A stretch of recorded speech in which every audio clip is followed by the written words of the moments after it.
अध्यक्षा कावा, सभी जोनल हेड्स कावा, कावा की सभी सम्मानित सीईसी सदस्याएं, सभी रीजनल हेड्स कावा, सीआरपीएफ के वरिष्ठ अधिकारीगण, आज के कार्यक्रम के मुख्य व्याख्याता श्री अनिल चोपड़ा जी व श्रीमती रति अरोड़ा जी, जो कि बजाज कैपिटल की तरफ से हमारे बीच यहाँ मौजूद हैं। सीआरपीएफ के सभी कार्मिकों एवं उनके परिवारजनों का मैं युवराज कुमार, उप कमांडेंट सह ज्वाइंट सेक्रेटरी कावा, सीआरपीएफ हेडक्वार्टर न्यू दिल्ली से आप सभी का हार्दिक अभिनंदन करता हूं। सीआरपीएफ परिवार कल्याण संस्था द्वारा आज वित्तीय साक्षरता, महिलाओं को सशक्त बनाने की ओर एक कदम विषय पे एक व्याख्यान आयोजित किया जा रहा है। बहुत समय से विचार किया जा रहा था कि इस विषय पे विशेष तौर पे घरेलू महिलाओं को आवश्यक जानकारी प्रदान करने के लिए, ताकि वो अपनी फाइनेंशियल लिमिटेशंस को और उनको किस तरीके से व्यवस्थित ढंग से अपने फाइनेंस को व्यवस्थित कर सकती हैं, इस विषय पे एक वेबिनार आयोजित हो। तो उसी संदर्भ में बजाज कैपिटल्स के द्वारा हमें अप्रोच किया गया है और आज के इस कार्यक्रम का live streaming CRPF YouTube channel एवं फेसबुक पर भी किया जा रहा है। कार्यक्रम की शुरुआत में मैं पहले अनुरोध करना चाहूंगा president CRPF family welfare association Shrimati Sangeeta Singh से कि वे आज के इस कार्यक्रम के विषय की शुरुआत अपने मंतव्य से करें। प्रेसिडेंट कावा श्रीमती संगीता सिंह। थैंक यू युवराज। नमस्कार। आज के कार्यक्रम की मुख्य व्याख्याता श्रीमती रति अरोड़ा एवं श्री अनिल चोपड़ा, सीआरपीएफ के सभी अधिकारीगण, समस्त कावा परिवार का मैं हार्दिक अभिनंदन करती हूँ। आज हम एक बहुत ही महत्वपूर्ण विषय वित्तीय साक्षरता, फाइनेंशियल लिटरेसी पर व्याख्यान का आयोजन वेबिनार के माध्यम से कर रहे हैं। वित्तीय साक्षरता से तात्पर्य वित्त अर्थात धन के कौशल और ज्ञान से है, जिससे कोई भी व्यक्ति अपने वर्तमान और भविष्य की जरूरतों को पूरा करने के लिए अपने आय को ध्यान में रखते हुए एक मजबूत वित्तीय योजना बना सकता है। आज के व्याख्यान का मुख्य उद्देश्य महिलाओं को सशक्त बनाने के लिए उन्हें वित्तीय साक्षरता से गहन रूप से परिचित कराना है। जैसा कि विदित है, सीआरपीएफ में जवान अपने घर परिवार से दूर देश की सुरक्षा में ऐसे अनेक स्थानों पर तैनात रहते हैं जहां हर विषम परिस्थिति में जवान अपने परिवार के साथ मौजूद नहीं रह सकता। ऐसे में अत्यंत आवश्यक है कि उनके परिवार की महिलाओं में धन को सही ढंग से उपयोग करने की क्षमता हो, उनके अंदर ऐसा कौशल विकसित हो जिसके बल पर वे सोच समझकर प्रभावशाली निर्णय ले सके। अतः महिलाओं के सशक्तिकरण हेतु वित्तीय साक्षरता पर प्रकाश डालने के लिए हमारे साथ वेबिनार के माध्यम से जुड़े हैं श्रीमती रति अरोड़ा एवं श्री अनिल चोपड़ा, और मुझे पूरी आशा है कि हम सभी उनके द्वारा दी गई जानकारी से लाभान्वित होंगे। धन्यवाद। Thank you ma'am. अब मैं आज के इस कार्यक्रम के हमारे दो मुख्य वक्ता का परिचय आप सभी से जुड़े व्यक्तियों से कराना चाहूंगा। सबसे पहले मैं आपका परिचय श्री अनिल चोपड़ा से कराना चाहूंगा। Shri Anil Chopra Bajaj capital group of companies में डायरेक्टर हैं और जो वित्तीय योजना और निवेश सलाहकार व्यवसाय में एक अग्रणी प्लेयर हैं। पेशे से एक चार्टर्ड अकाउंटेंट हैं, वह एक प्रमाणित वित्तीय नियोजक भी हैं। वित्तीय नियोजन में उनकी अत्यंत गहन रुचि रही है और वो भारत में वित्तीय योजना की अवधारणा वो पेशे को लाने के सपने के साथ नवंबर 1999 में डेनवर यूएसए में वित्तीय योजना मानक बोर्ड के कार्यालय में प्रवेश करने वाले भारतीय वित्तीय सेवा उद्योग के पहले व्यक्ति हैं। साथ ही में तो निश्चित रूप से हम ये आशा करते हैं कि इनके द्वारा वित्तीय प्रबंधन, फाइनेंशियल लिटरेसी के संदर्भ में जो ज्ञान आज हासिल करेंगे वो हम सबके लिए अत्यंत ही उपयोगी होगा। और साथ ही मैं इंट्रोडक्शन करना चाहूंगा रति अरोड़ा जी का। Rati Arora institute of integrative nutrition New York से एक प्रमाणित स्वास्थ्य कोच है और लोगों को स्वास्थ्य और कल्याण के प्रति अपना दृष्टिकोण बदलने के लिए काफी व्यक्तिगत मिशन पे जुड़ी हुई है। वो रति ने कॉर्पोरेट सेक्टर में project manager, customer excellence head आदि ऐसे विभिन्न पदों पर 1 दशक से अधिक समय तक काम किया है और सबसे जीवन जीने के लिए खुद के साथ सामंजस्य रखना इनका क्यों महत्वपूर्ण है, इस पे इनका स्पेशल एम्फेसिस है और जीवन के जितने भी आपके अलग अलग पहलुओं हैं उनके ऊपर ये प्रेजेंटेशन के माध्यम से हम सबको ये बताएंगे। तो अब मैं आग्रह करना चाहूंगा सबसे पहले श्री अनिल चोपड़ा जी से कि वे आज के इस कार्यक्रम की शुरुआत अपने शुरुआती भाषण से शुरुआती उस प्रेजेंटेशन से करें और साथ में आग्रह है कि हमारा जो भी आज के इसमें फाइनेंशियल लिटरेसी के संदर्भ में जो लोग हमने देख रहे हैं, जो जुड़े हुए हैं, उनसे आप रूबरू हों और अपनी बात रखें। श्री अनिल चोपड़ा। धन्यवाद युवराज जी। और सबसे पहले तो मैं सीआरपीएफ फैमिली वेलफेयर एसोसिएशन का आभार व्यक्त करता हूं कि हमें ये मौका दिया गया कि हम आज यहाँ आप सबके सामने रूबरू हों और आपके सामने अपने विचार रखें। जो हमारे टॉपिक्स हैं, जो हमारे सब्जेक्ट्स हैं, जो विषय हैं, वो क्या विषय है कि अपनी इस एक जिंदगी को हम कैसे बहुत ही खूबसूरत बना सकते हैं, कैसे बहुत ही उद्देश्यपूर्ण बना सकते हैं, ऐसे बना सकते हैं कि लोग कहें कि जीना है तो इनसे सीखो, ऐसे जिया जाए। तो उसके बारे में क्या इंपॉर्टेंट एस्पेक्ट्स हैं हमारी जिंदगी के, उसके बारे में हम कुछ बात करेंगे। और उन्हीं सभी में आप मानेंगे कि जहां तक वित्तीय समाधान की बात है, जहां तक फाइनेंशियल प्लानिंग की बात है, वो भी एक महत्वपूर्ण है। तो हम कुछ चर्चा उसके बारे में भी करेंगे। और मैं इसके पहले कि मैं चर्चा शुरू करूं, मैं धन्यवाद करना चाहूंगा मैडम श्रीमती संगीता सिंह जी का, प्रेसिडेंट कोवा के, साथ ही सेक्रेटरी साहब पंकज कुमार जी का और जॉइंट सेक्रेटरी युवराज कुमार जी का, और हमारे जो 69 सेंटर्स में जगह जगह जो आप हमारे साथ आज जुड़े हैं। तो आशा करते हैं कि अगले 1-1.5 घंटे तक जो भी हमें टाइम मिलेगा, हम कोशिश करेंगे कि ज्यादा से ज्यादा आपके साथ अपने विचार रख सके और हम ये भी उम्मीद करते हैं कि उससे सभी को कुछ ना कुछ फायदा होना चाहिए। तो दोस्तों, फ्रेंड्स और सारे परिवारजनों को दोबारा से हमारा नमस्कार। और अब हम पहले शुरुआत करते हैं इस कॉन्सेप्ट से जिसका हमने नाम दिया है ओमनी लाइफ। लाइफ तो हम सब समझते हैं कि जिंदगी जो है वो लंबी होनी चाहिए, लेकिन आप लोगों को एक फिल्मी डायलॉग भी याद होगा कि लंबी के साथ साथ बड़ी भी होनी चाहिए। जिंदगी बड़ी नहीं, लंबी नहीं, बड़ी भी होनी चाहिए। तो जिंदगी को एक अच्छा स्वरूप देने के लिए क्या क्या इसके अंदर समावेश करने चाहिए, उसके बारे में ही हम कुछ डिस्कशन पहले स्टार्ट करेंगे।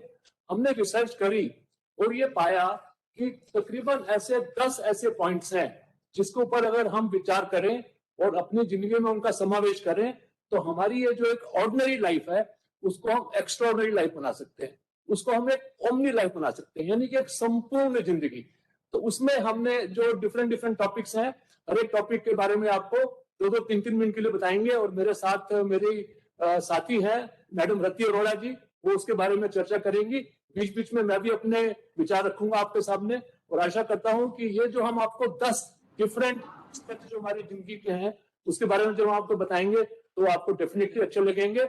और आपको अगर उसमें कुछ प्रश्न होंगे उसके बारे में तो वो भी एंड में जब हमारा सेशन समाप्त हो जाएगा तो हमें बड़ी खुशी होगी अगर आपके कुछ प्रश्न हैं और उसके उत्तर देने की हम पूरी कोशिश करेंगे। तो मैं अब रति जी से रिक्वेस्ट करता हूं कि ओमनी लाइफ के जो हमारे 10 प्रिंसिपल्स हैं उसके बारे में आपको प्रेजेंटेशन दिखा के और थोड़ा थोड़ा बताया जाए। Rati. Thank you Anil sir.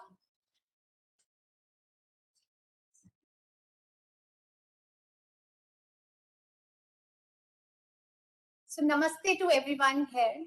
सो मैं शुरू करूंगी ओमनी लाइफ जर्नी से। सो अनिल सर ने बहुत अच्छे से बताया कि हमने कैसे रिसर्च किया और हमने कैसे 10 पिलर निकाले जो कि एक हेल्थी लिविंग के लिए बहुत जरूरी है। सो हम आपको वो 10 पिलर दिखाना चाहेंगे। ये है वो 10 pillar: attitude, distress, ecosystem, food, financial wellbeing, spirituality, sleep, relationship, movement and Ikigai. यहाँ पे रति अगर मैं सबको जो भी आज प्रोग्राम से जुड़े हैं बताना चाहूँ, आप सब लोग ये मानेंगे कि ये जो एक एक पॉइंट आपके सामने इस वक्त है ये बहुत ही एक इम्पोर्टेंट एस्पेक्ट है हमारी लाइफ का। देखिए, हम हमारी जो स्वास्थ्य है वो डिपेंड करता है कि हम क्या खाना खाते हैं, इसलिए आप देख रहे हैं कि फूड वहां पे है। फिर कितनी आप एक्सरसाइज करते हैं, कितनी अपनी बॉडी को मिलाते हैं, कितने कदम चलाते हैं, तो वो जो है वो आपके सामने यहाँ पे पॉइंट है मूवमेंट का, अगर आप देखें लेफ्ट साइड पे। उसके अलावा हमारी नींद कितने घंटे की हम लेते हैं और उसकी क्वालिटी क्या होती है, कितनी गहरी नींद सो पाते हैं हम, उस पर भी बहुत कुछ डिपेंड करता है कि हम कितना लंबा जिएंगे, क्या हमको कोई बीमारी आ घेरेगी कि नहीं। इसलिए स्लीप भी एक पिलर है, आप सामने देख रहे हैं लेफ्ट साइड पे पिंक में।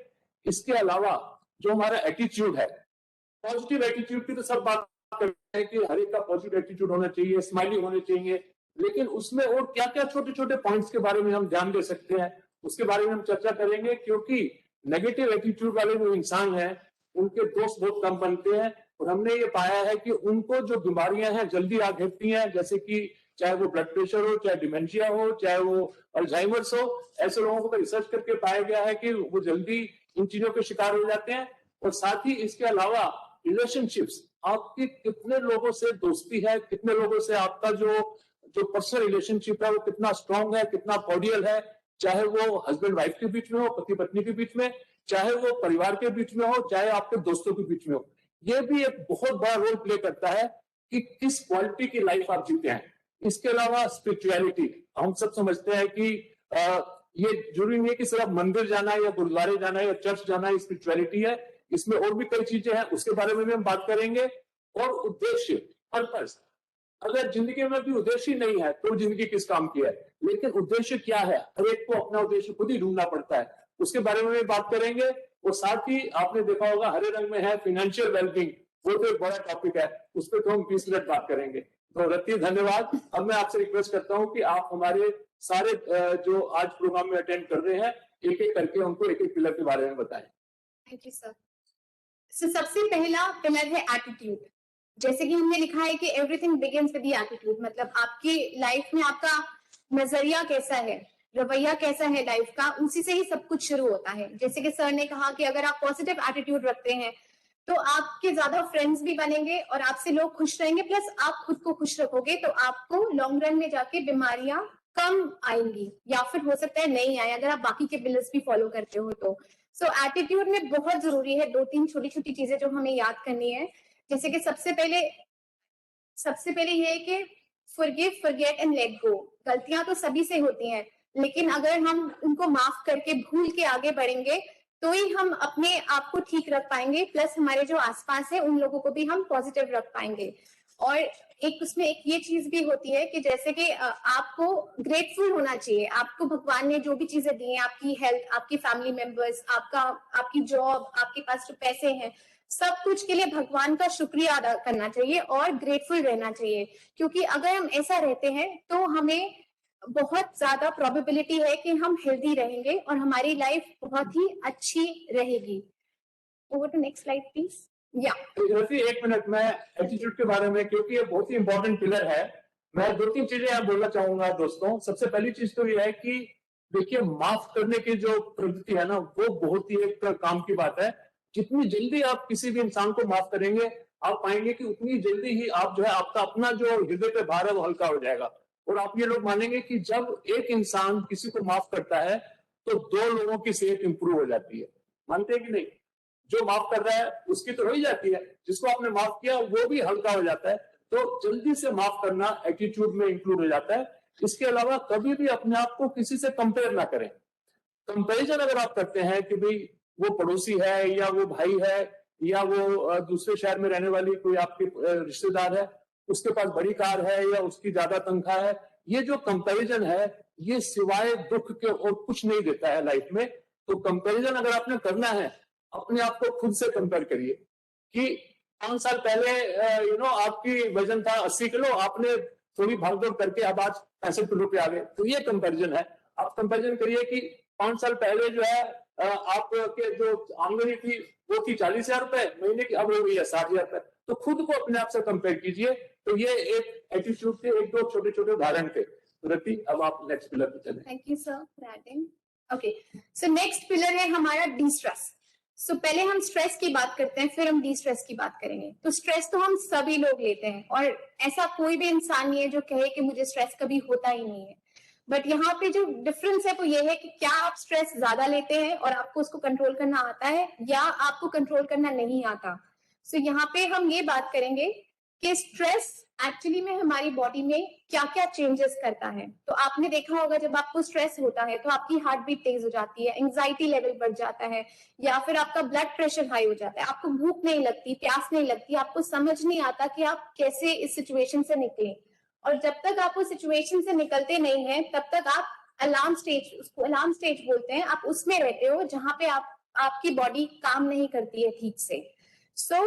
अगर आप ये समझे कि हमारा जितना भी न्यूट्रिशन है बॉडी के अंदर वो ग्लूकोज में कन्वर्ट होता है, और जब स्ट्रेसफुल सिचुएशन होती है तो वो सारा ग्लूकोज वो स्ट्रेस से फाइट करने में निकल जाता है, तो बॉडी को न्यूट्रिशन नहीं मिलता और इसीलिए आपको बीमारियां हो सकती हैं। तो अभी इसके स्ट्रेस को डिस्ट्रेस करना बहुत जरूरी है। डिस्ट्रेस से हमारा मतलब है कि आपको स्ट्रेस को टैकल करने का आपके पास में टेक्निक्स होना चाहिए। आपको पता होना चाहिए कि अगर आप किसी स्ट्रेसफुल सिचुएशन में आए हो तो आप उसमें से बाहर कैसे निकले। जैसे कि हम एक बॉल को जब जमीन पे फेंकते हैं और वो ऊपर जाती है और फिर नीचे आती है, ऐसे ही हमारी लाइफ भी होनी चाहिए कि अगर कोई प्रॉब्लम आई, कोई स्ट्रेसफुल सिचुएशन आई, इमोशनल, फिजिकल, फाइनेंशियल, कोई भी सिचुएशन आए, आप उसको फटाफट से उसको नॉर्मल करके अपनी जिंदगी को आगे बढ़ाइए। क्योंकि अगर आप उस सिचुएशन में रह जाएंगे तो आपकी बॉडी में बहुत सारी प्रॉब्लम्स क्रिएट हो सकती हैं।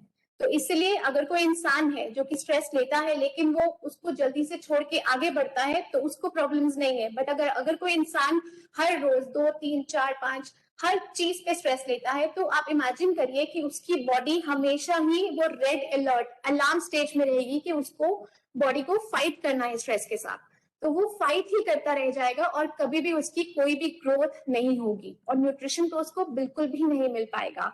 और हम सब लोग अलग अलग हैं। मेरा डिस्ट्रेस करने का तरीका और आपका डिस्ट्रेस करने का तरीका डिफरेंट हो सकता है, बट हम क्या कर सकते हैं, हम अपना खुद का तरीका ढूंढ सकते हैं। जैसे किसी को म्यूजिक सुनना पसंद है, जैसे किसी को डांस करना पसंद है, या कोई बुक पढ़ता है, या कोई योगा करता है, प्राणायाम करता है, मेडिटेशन करता है। सबके तरीके अलग होते हैं, तो आप लोगों को अपना खुद का तरीका खुद चुनना है। और एक छोटी सी चीज मुझे डिस्ट्रेस में आपको ये बतानी है कि हम लोगों को एक लिस्ट बनानी चाहिए। कॉपी पे बनाओ या आप फोन में बनाओ, बट वो लिस्ट बनानी चाहिए, उसमें वो चीजें लिखिए जिससे आपको स्ट्रेस होता है। इनको बोलते हैं स्ट्रेसर्स ऑफ योर लाइफ। मतलब आपको जिस चीजों से स्ट्रेस होता है आपको वो पता होना चाहिए कि इन चीजों से मुझे स्ट्रेस होता है और मुझे इससे बचने के लिए या बाहर निकलने के लिए जल्दी मुझे क्या क्या करना है। So distress is very important pillar. Sir would you like to? हाँ, देखिए रति जी ने बहुत अच्छे से बताया कि स्ट्रेस जो है वो ऐसे हम कोई भी इंसान नहीं पाएंगे जिसको जो बोले मुझे स्ट्रेस है ही नहीं। स्ट्रेस तो हमारी जिंदगी का एक हिस्सा है, लेकिन हमें कोशिश क्या करनी है कि स्ट्रेस को कैसे कम से कम किया जाए, कैसे उसका जो इम्पैक्ट है हमारी बॉडी पे ना पड़े। उसके लिए कुछ तो चीजें बताई रती थी, जैसे कि अपनी पसंद का संगीत सुनना। संगीत आपकी पसंद का जो है वो हो सकता है कि चाहे भजन हो या कव्वाली हो या गजल हो या कोई पॉप म्यूजिक हो या फिर कोई क्लासिकल म्यूजिक हो। ये आपको पता है कि आपको कैसा म्यूजिक सुनते एकदम आपका मन प्रसन्न चित्त शांत हो जाता है। तो अगर आप कोशिश करें जब भी स्ट्रेस में हो थोड़ा बहुत अपने पसंद के भजन या गाने सुने तो आपको डेफिनेटली एकदम से स्ट्रेस आपका कम हो जाएगा। एक और तरीका है स्ट्रेस का, बहुत आप लोग मानेंगे, छोटे बच्चों के साथ टाइम स्पेंड करना, है कि नहीं है। अगर आपके परिवार में छोटे बच्चे हैं, आपके अपने या आपके भाई के, किसी के भी पड़ोस के भी, उनके साथ थोड़ा सा आप टाइम स्पेंड करते हैं, चाहे वो 2 साल का है, 5 साल का है, उनसे उनकी भाषा में बात करते हैं, आपका स्ट्रेस एकदम काफूर हो जाता है, एकदम उड़ जाता है आपके अंदर से निकल के। ऐसे ही कुछ लोग पेट्स रखते हैं, छोटे छोटे कुत्ते या बिल्ली या जो भी आप पेट्स रखते हैं, तो उससे भी आपका जो स्ट्रेस है वो बहुत ही मिनिमाइज हो जाता है। आप थक के आते हैं बाहर से, आते ही जो आपका पेट है आपके आसपास घूमना शुरू कर देता है और आपका स्ट्रेस हवा हो जाता है। तो आई एम श्योर आपके अपने अपने तरीके आपको पता है कैसे आप स्ट्रेस कम कर सकते हैं, अपने दोस्तों से बात करके, फोन पे उठा के चैट करके, और इसी तरह से ही कॉमेडी शोज देख के एक्सेट्रा एक्सेट्रा। बट स्ट्रेस को कम हमने जरूर करना है। Thank you Rati, please carry on. Thank you sir. Okay, जो नेक्स्ट पिलर है वो है इकोसिस्टम। सो इकोसिस्टम बेसिकली हमारे आसपास जो नेचुरल एनवायरनमेंट है और हमारे आसपास जितने भी लोग हैं उन दोनों के साथ हमारा जो रिलेशनशिप है वो इतना अच्छा होना चाहिए ताकि हमें वहां पे, हमें अगर हम किसी के साथ टाइम स्पेंड कर रहे हैं तो हमें अच्छा लगना चाहिए उनके साथ। और हम लोगों को कोशिश करनी चाहिए कि हमारी नेचुरल एनवायरनमेंट को हम बचाने की कोशिश करें, जैसे ट्रीज ना काटें और पोल्यूशन को बंद करने में हम हेल्प करें। और ऐसे ही हमारे आसपास के जितने भी लोग हैं, जैसे जो हमारी फैमिली में है, हमारी कम्युनिटी में है, हमारे ऑफिस के अंदर होते हैं, हमारे स्कूल्स में होते हैं, या जहां जहां पे हम जाते हैं, वहां पे जितने भी लोगों के साथ हम लोग बातचीत करते हैं, हम उन सबके साथ हमें हमारा रिलेशनशिप बहुत ही अच्छा रखना चाहिए। सर, आप इकोसिस्टम में, हाँ देखिए, इकोसिस्टम में अपने जो हमारी पर्सनल हाइजीन है, जो हमारी अपने खुद की साफ सफाई है, वहीं से ही शुरुआत हो जाती है। अगर हम अपना खुद का ध्यान रखें, अपने घर के अंदर साफ सफाई रखें, छोटा सा बाहर एक क्यारी लगाएं, थोड़े से पौधे लगा सकते हैं अगर हमारे पास जगह है तो। आजकल तो ऐसे प्लांट्स भी मिलते हैं जो हम अपने बेडरूम में, घर के अंदर भी लगा सकते हैं। उससे होता क्या है, वो बहुत सस्ते होते हैं, उनसे ऑक्सीजन की जो अच्छी क्वालिटी की मिलती है, उससे पोल्यूशन खत्म हो जाता है, आप सांस अच्छा ले पाते हैं। और जैसे छोटे छोटे कदम उठा के जो है आप पूरे अपने सराउंडिंग्स को, अपने इकोसिस्टम को इंप्रूव कर सकते हैं। इसी तरह से ही अगर आप गार्बेज, जैसे जो कूड़ा करकट है, उसको हटाते हैं, अगर अपने घर से नहीं, अपनी कॉलोनी में भी, जहां कहीं भी आप रहते हैं, अपने आसपास से भी, अपने ऑफिस में भी, तो इन सब चीजों को करने से भी आप पाएंगे कि पोल्यूशन लेवल कम होगा और आप कंट्रीब्यूट कर रहे हैं सोसाइटी को, समाज में अपनी सेवा कर रहे हैं। इस तरह की गंदगी को हटा के और अच्छे प्लांट्स वगैरह लगा के, जिनसे अच्छी हवा मिले, अच्छी ऑक्सीजन मिले, तो ये एक नॉट ओनली हमारा अपना भलाई के लिए बात है, बल्कि हम समाज की सेवा कर रहे हैं इसके थ्रू। Thank you sir. अब हम बात करते हैं फूड की, मतलब खान पान की।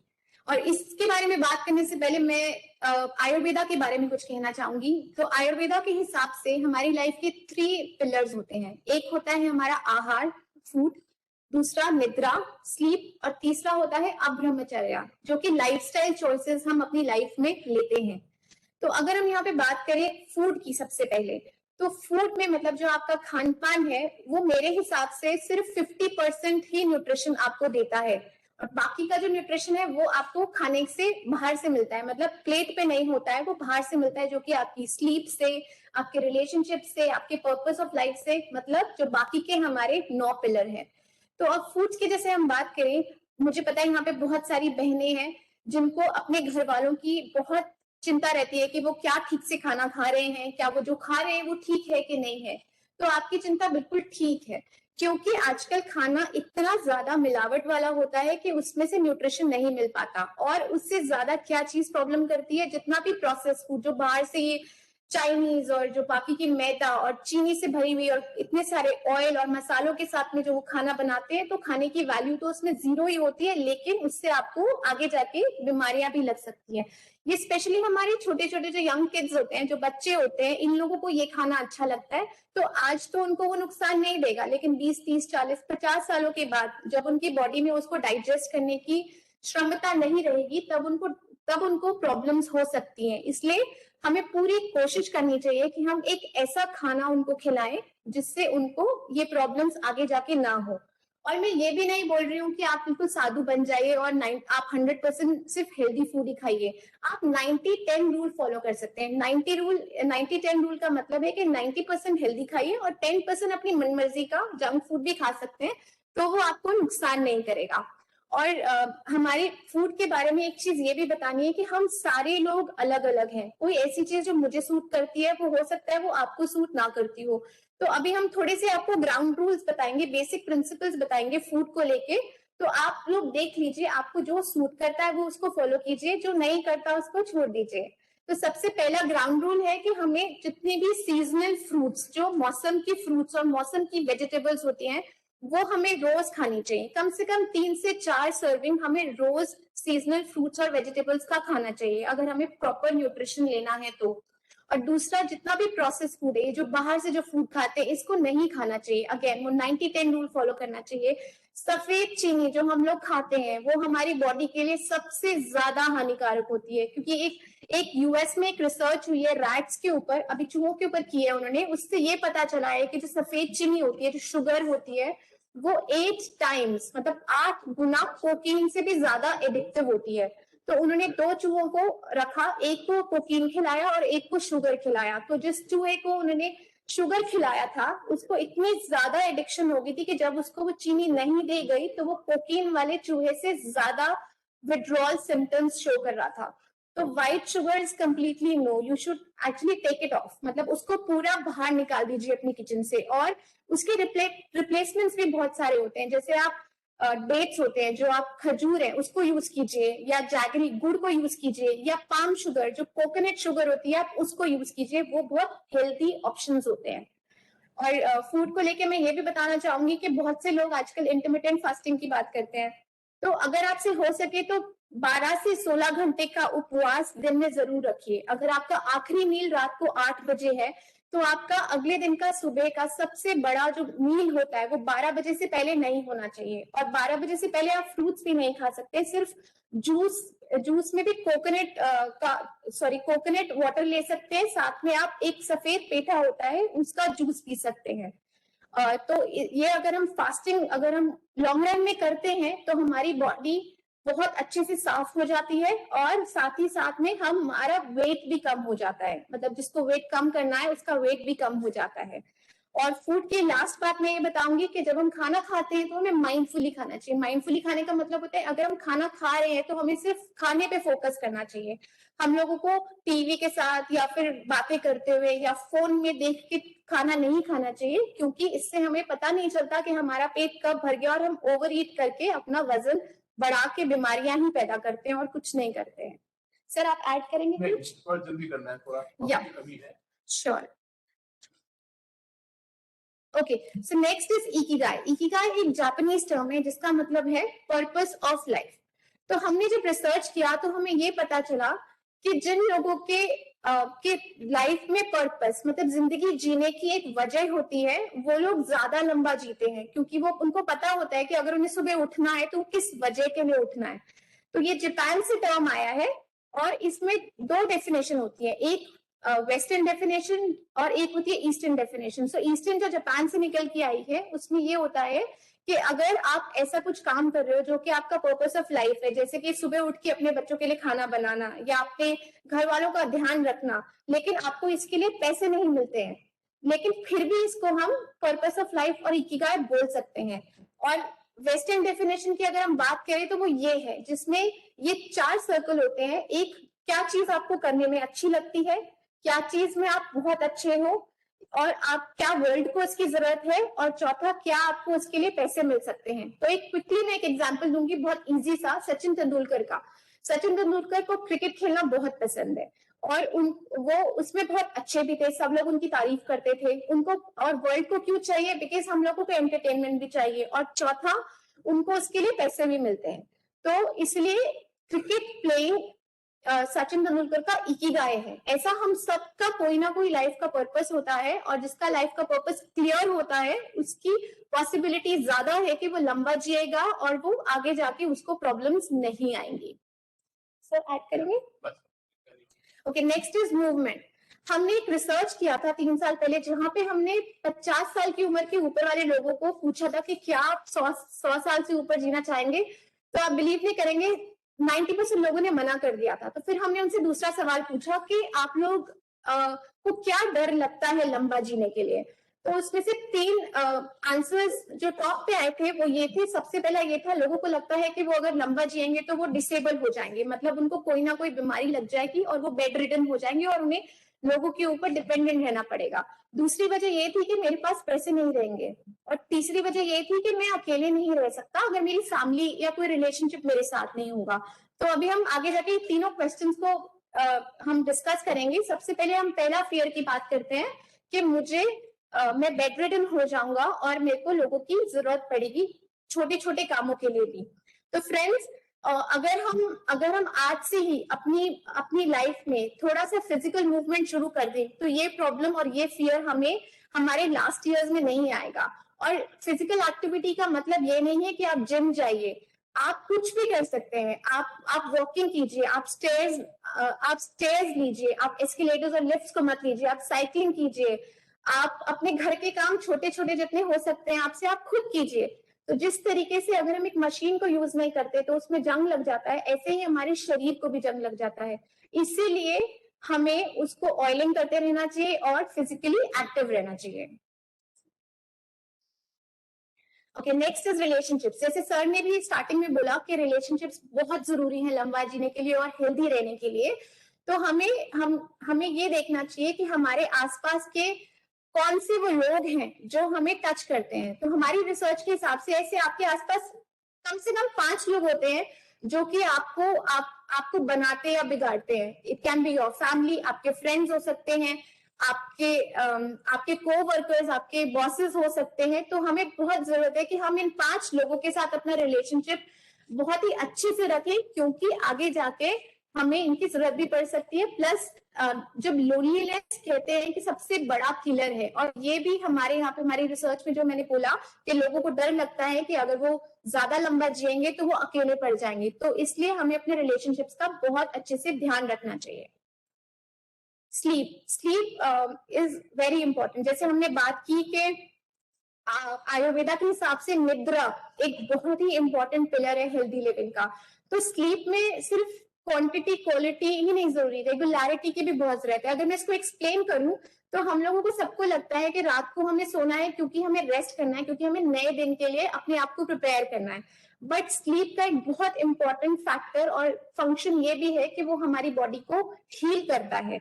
शायद आप लोगों को पता होगा कि एक कॉन्सेप्ट है आयुर्वेदा में, उसको बोलते हैं आयुर्वेदिक क्लॉक या आयुर्वेदिक दिनचर्या। उसके हिसाब से हम लोगों को रात को 10 से लेके 10:30 के बीच में अपने बेड पे सो जाना चाहिए, क्योंकि 11 बजे से हमारी बॉडी हील करनी शुरू करती है। जैसे पहले लिवर रिपेयर होता है, उसके बाद बाकी के सारे हमारे ऑर्गन्स भी रिपेयर होते हैं।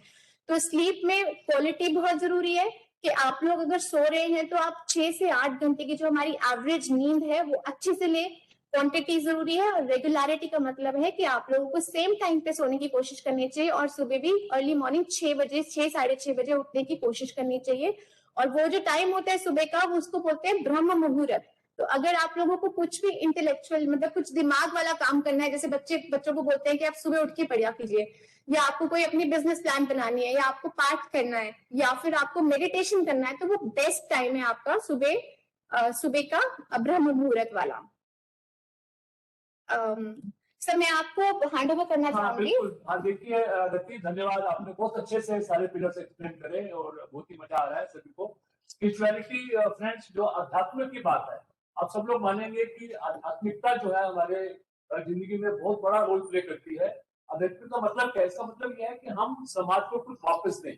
हम सबकी एक रिस्पॉन्सिबिलिटी बनती है, हम सबकी एक ये रिस्पॉन्सिबिलिटी बनती है कि हम जिस समाज में रह रहे हैं उसको कुछ वापस भी दें, अपने काइंड थॉट्स रखें। और जो यूनिवर्स है जिसको भी हम मानते हैं, चाहे आप भगवान को मानते हो, अल्लाह को मानते हो, गॉड को मानते हो, या किसी भी बड़ी फोर्स को मानते हैं, उसको आप सरेंडर कर दें कंप्लीटली। तो इसी को ही बोलते हैं स्पिरिचुअलिटी। तो उसमें सबसे बड़ा यह है कि आप हेल्पफुल हैं अपने आसपास के लोगों के लिए, अपने पड़ोसियों के लिए, अपने फैमिली के लिए। तो अगर आप हेल्पफुल हैं, अगर आप सहायता करने के लिए हमेशा तैयार रहते हैं, तो उसे से पता चल जाता है कि आप स्पिरिचुअल हैं, आप में आध्यात्मिकता का रुख है। आध्यात्मिकता का रुख ये नहीं है कि आपने भजन सुनने हैं या आपने मंदिर में जाके कुछ पूजा करनी है, वो भी जरूरी है। लेकिन अगर आप में करुणा का भाव है, अगर आप जानवरों पर भी करुणा का भाव रखते हैं, तो वो भी एक स्पिरिचुअलिटी का बहुत बड़ा इंपॉर्टेंट नमूना है। और आई एम श्योर आप सब लोग उसको ऑलरेडी फॉलो करते हैं।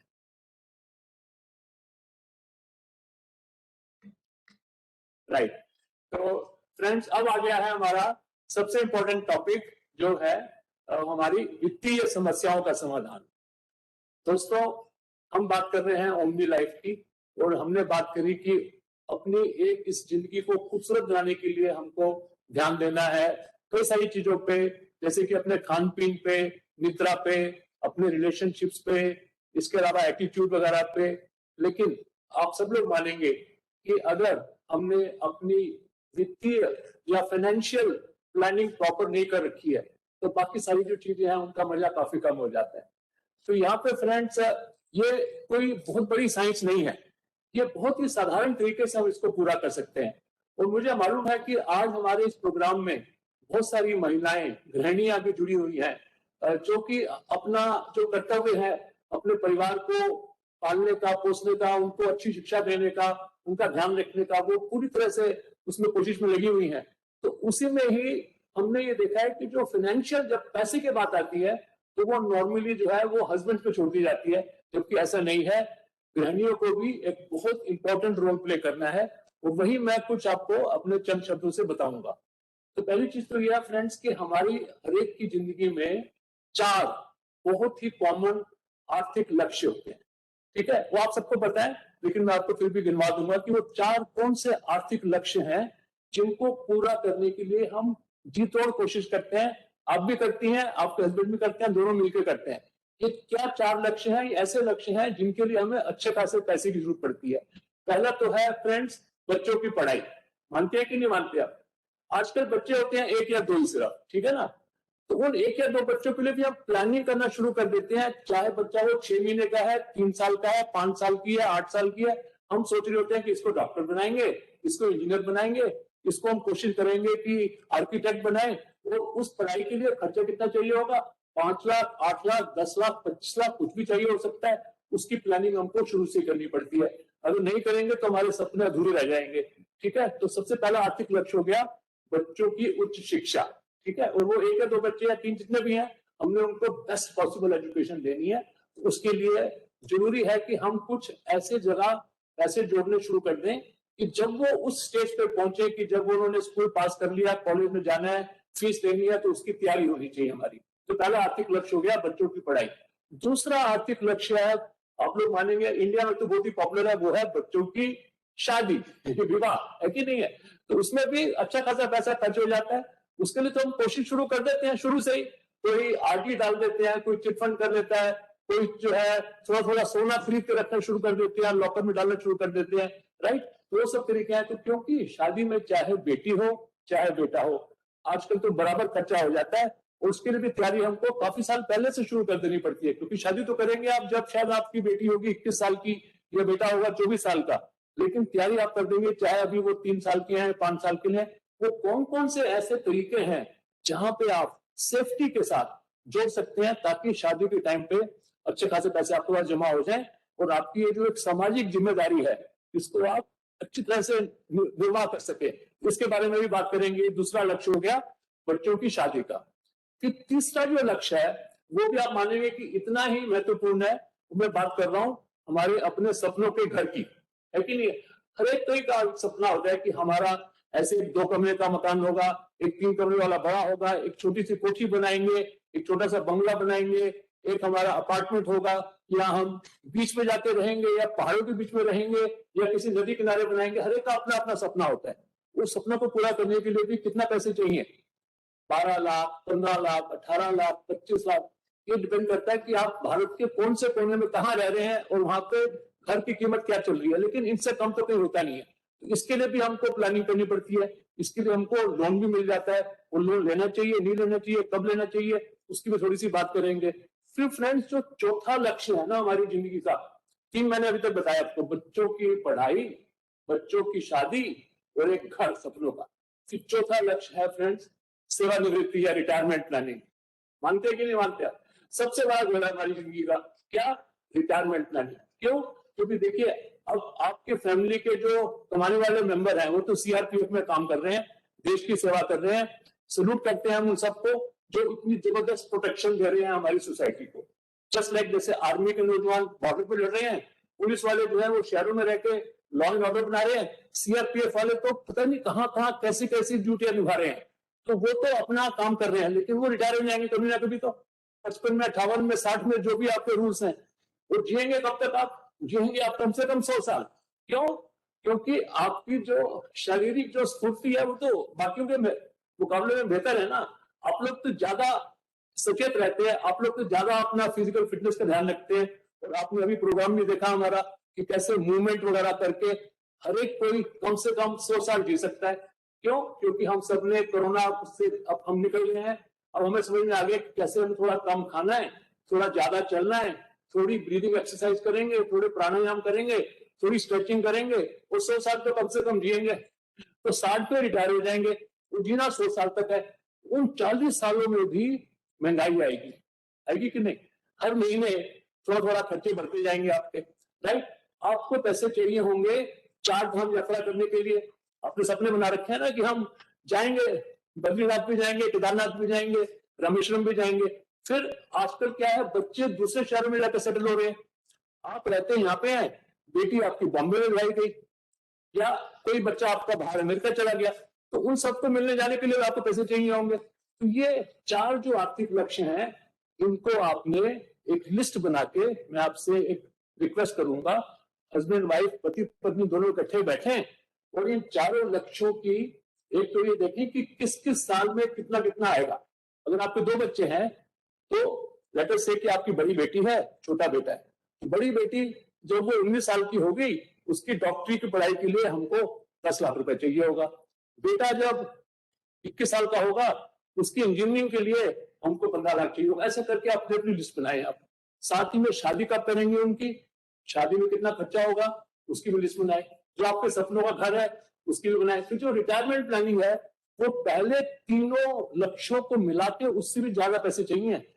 कि आप याद कर लीजिए, नोट कर लीजिए कि जो रिटायरमेंट प्लानिंग है ना, वो हमारी जिंदगी का सबसे महत्वपूर्ण, सबसे बड़ा आर्थिक लक्ष्य है और उसके बारे में सोचना आपको अभी से शुरू करना है। ये एक बड़ी इंपॉर्टेंट बात है। काफी लोग क्या करते हैं कि वो सोचते हैं कि बहुत जिंदगी बड़ी है, अभी तो एंजॉय कर लेते हैं, जब 50 के होंगे तब देखेंगे इसके बारे में। लेकिन वो गलती कर जाते हैं और वो फिर बाद में स्ट्रगल करते हैं। वो बाद में स्ट्रगल करते हैं। इसलिए हमारी राय यह है कि इन चारों लक्ष्यों के बारे में आप अपनी जिंदगी की पहली कमाई या पहली तनख्वाह से ही जोड़ना शुरू कर दें। और कहां कहां जोड़ सकते हैं उसके बारे में हम आपको अभी संक्षिप्त शब्दों में कुछ बताएंगे।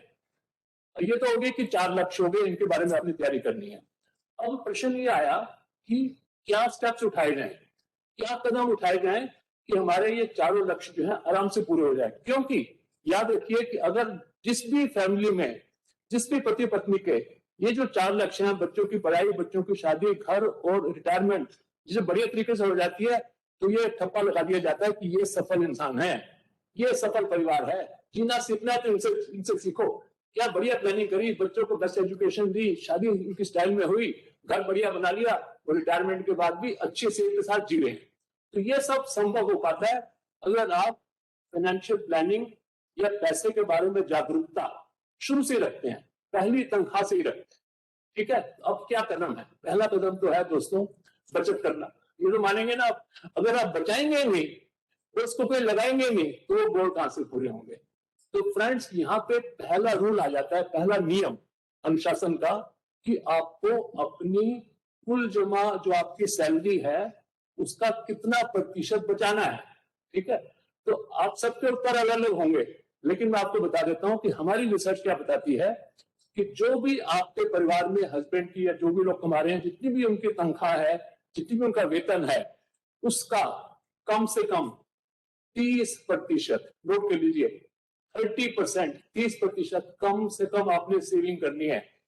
अब यहाँ पे ये फर्क नहीं पड़ता है कि आपकी सैलरी जो है या जो आपका वेतन है वो 50,000 रुपए महीने का है, ये 80,000 रुपए महीने का है, ये 1.5 लाख रुपए महीने का है या 5 लाख रुपए महीने का है, उससे कुछ फर्क नहीं पड़ता। चाहे 10,000 रुपए महीने का हो, जो भी आपकी तनख्वाह है, आपको कम से कम उसका 30% जरूर बचाना है।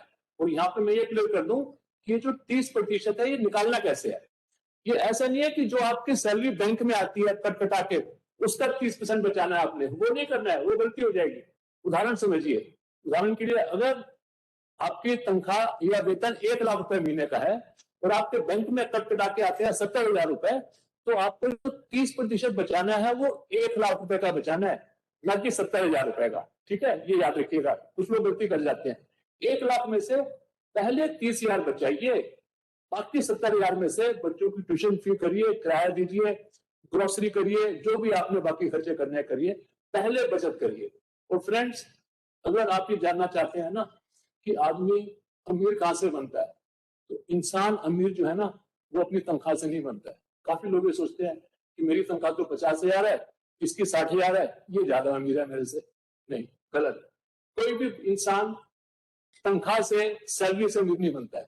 वो अमीर बनता है अपने खर्चे करने के तरीकों से, जिसको हम बोलते हैं स्पेंडिंग हैबिट से। मानते हैं कि नहीं मानते? तो जो भी इंसान अपनी तनख्वाह से कम खर्च कर रहा है वो अमीर है। कितना सिंपल है। लेकिन हम लोगों में से बहुत लोग ये गलती कर देते हैं कि ऋण लेने की कोशिश करते हैं, क्रेडिट कार्ड ले लेते हैं, बैंक से उधार ले लिया, क्रेडिट कार्ड की पेमेंट पूरी नहीं करी और उधार के उधार में चलते गए, उसमें फिर हम चक्रव्यूह में फंस जाते हैं।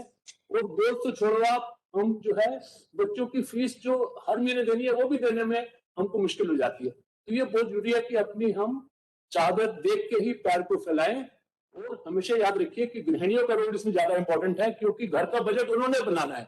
तो 30% आप देख लीजिए कि आपके हस्बैंड की तनख्वाह कितनी है, सैलरी स्लिप में देख लीजिए कि ग्रॉस सैलरी कितनी है, उसका 30% बचा रहे हैं कि नहीं बचा रहे हैं।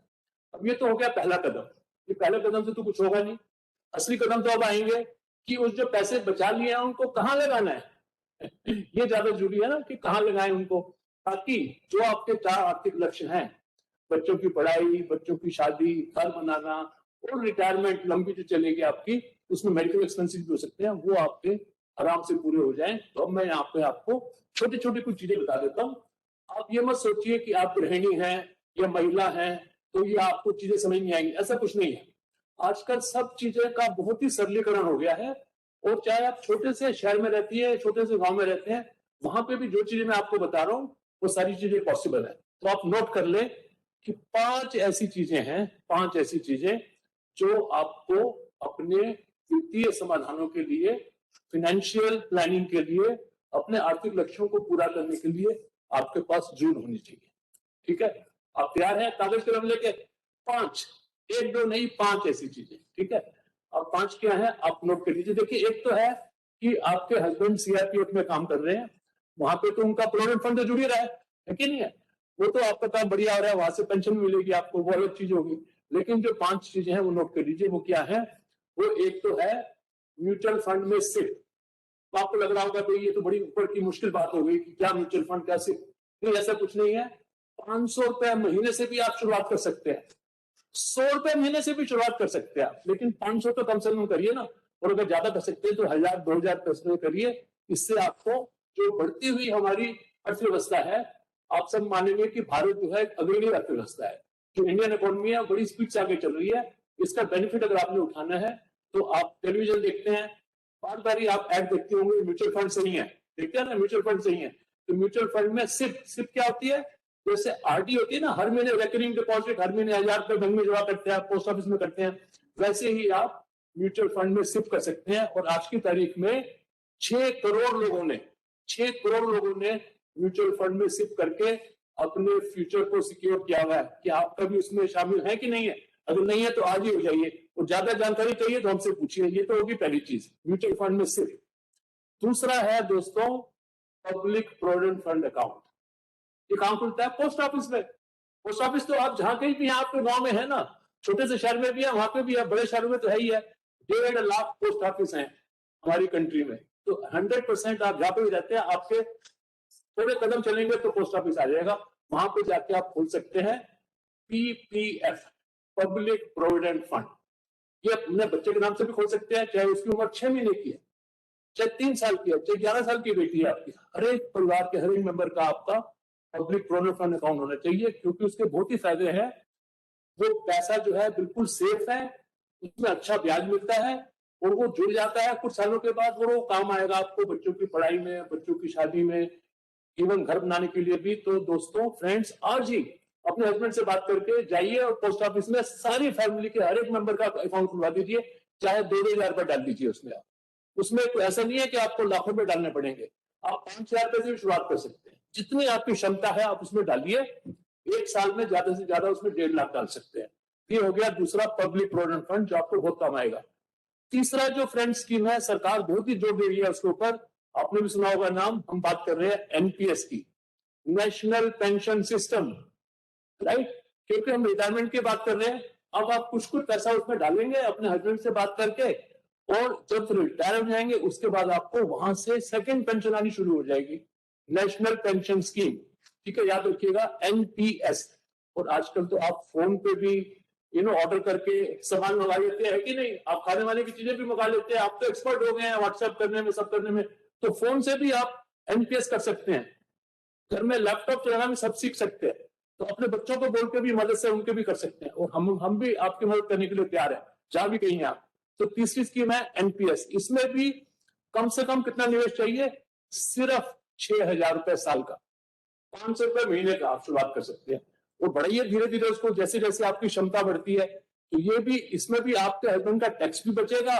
इसके साथ ही जब वो रिटायर हो जाएंगे तो आपको अच्छी खासी रकम मिलेगी, एक मुश्त भी, और साथ में मंथली पेंशन भी मिलेगी जब तक आप जिएंगे, चाहे 105 साल तक जिए आप। तो तीसरी स्कीम हो गई जिससे आपको क्या मिलेगी, आर्थिक निर्वहन मिलेगा, आपको आर्थिक क्षमता मिलेगी, आपको फाइनेंशियल स्टेबिलिटी मिलेगी, आर्थिक स्थिरता मिलेगी, राइट। तो फिर अब चौथी स्कीम की बात करते हैं। चौथी स्कीम जो है वो शायद आप लोगों के लिए इतनी जरूरी ना हो, क्योंकि आप सीआरपीएफ के एम्प्लॉइज हैं, तो आपका मेडिकल जो है वो ऑलरेडी कवर्ड है लोकल डिस्पेंसरी से या लोकल हॉस्पिटल से, है कि नहीं है।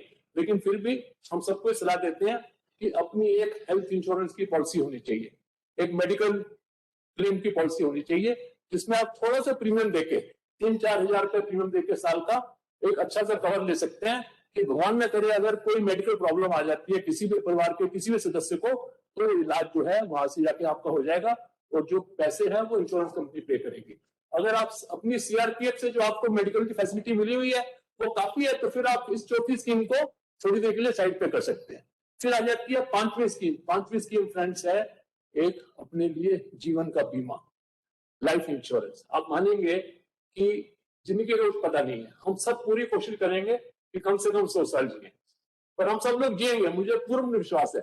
लेकिन फिर भी अगले क्षण का भी पता नहीं है, उसको देखते हुए हमारी एक ये मोरल रिस्पॉन्सिबिलिटी है, एक हमारा एक नैतिक कर्तव्य है कि हम अपने परिवार के सदस्यों के लिए, हमारे छोटे छोटे बच्चे हैं उनके सपने हैं, अगर हमें कुछ हो जाता है उनके सपने तो खत्म नहीं होंगे ना, उन्होंने तो फिर भी पढ़ाई करनी है, उन्होंने तो फिर भी जिंदगी में आगे बढ़ना है।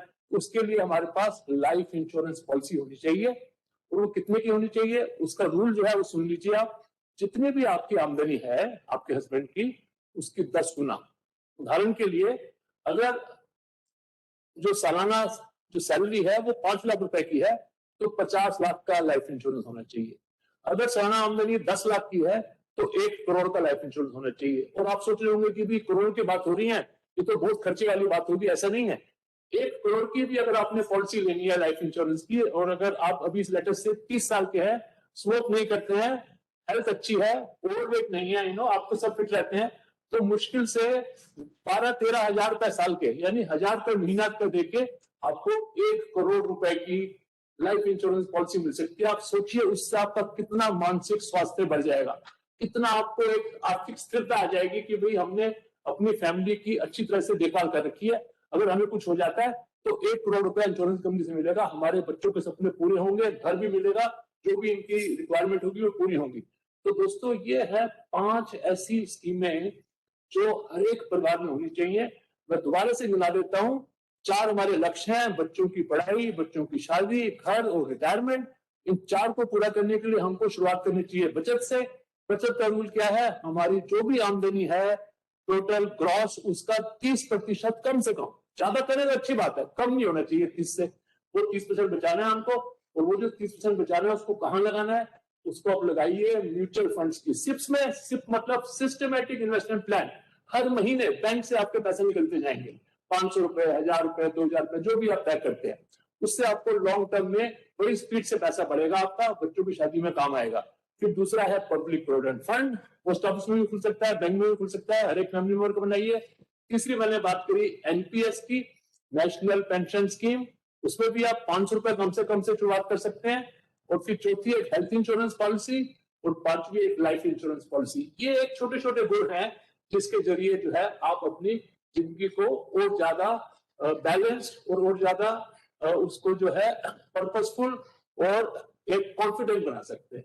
तो अभी मुझे पता नहीं कितना टाइम है कि क्या हम अभी क्वेश्चन आंसर शुरू करनी चाहिए, क्योंकि ये टॉपिक ऐसा है कि हम इस पे बोलते जा सकते हैं, लेकिन मैं ये चाहता हूं कि वही बात की जाए जो सबको समझ में भी आए, और हम एंड में तभी फायदा होगा अगर आपके मन में कुछ प्रश्न है वो आप पूछें, तो ज्यादा बेहतर रहेगा। सो यहाँ पे ऑलमोस्ट जो हमारे मेन जो कीनोट स्पीकर हैं, उन्होंने आज के विषय पे अपनी बातें आप सबको विस्तार से रखी है। लेकिन फिर भी जैसा कि आप मैं जो हमारे स्पीकर है उनसे मैं बताना भी चाहूंगा कि अभी जितने भी लोग यहाँ जुड़े हुए हैं, चाहे वो सीआरपीएफ की फैमिली है, तो लिटरली आपने वहीं से शुरुआत की है कि जैसा आपको पता है कि हमारे जो फोर्स कल्चर है उसमें पूरे साल का 80-90% जो हमारे कार्मिक हैं, बल के जो सोल्जर्स हैं, वो अपनी ड्यूटी पर तैनात रहते हैं।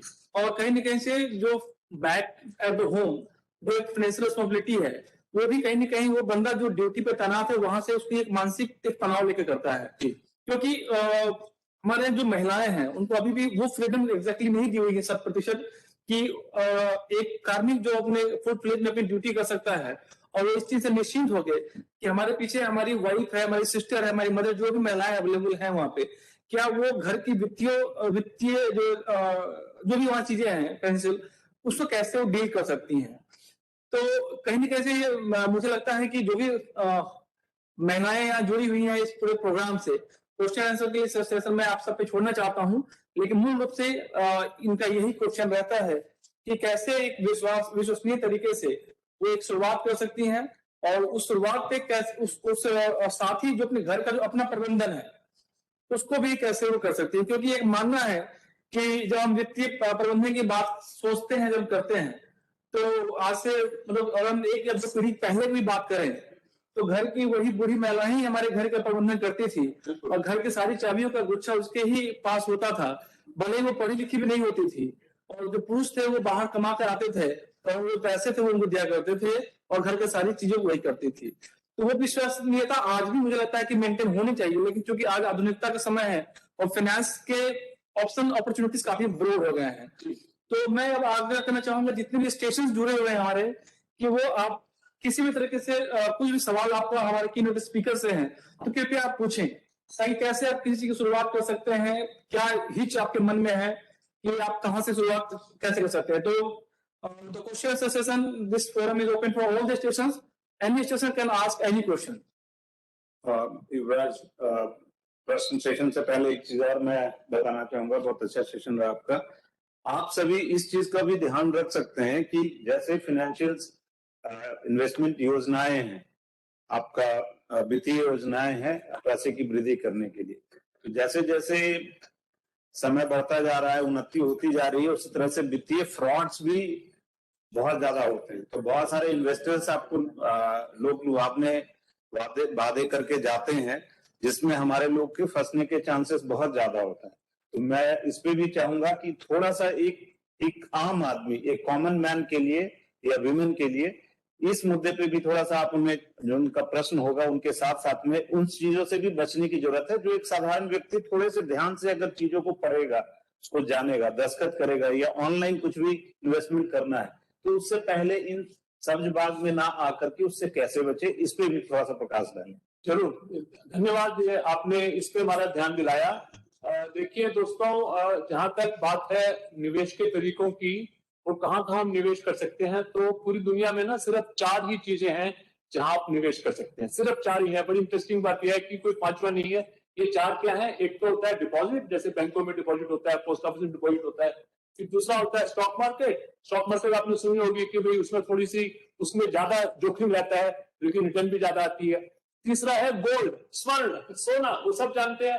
और जैसे ये बता रहे थे कि हमारी 1-2 पीढ़ी पहले भी, तो गोल्ड को तो माना गया है कि भैया हर एक फैमिली में होना चाहिए, वो गाहे पे गाहे काम आता है, इमरजेंसी में काम आता है और शादी के टाइम में भी देने के काम आ जाता है। और गोल्ड की भी प्राइस हमेशा चढ़ती रहती है। तो तीसरा जो है वो गोल्ड है। और चौथी है प्रॉपर्टी।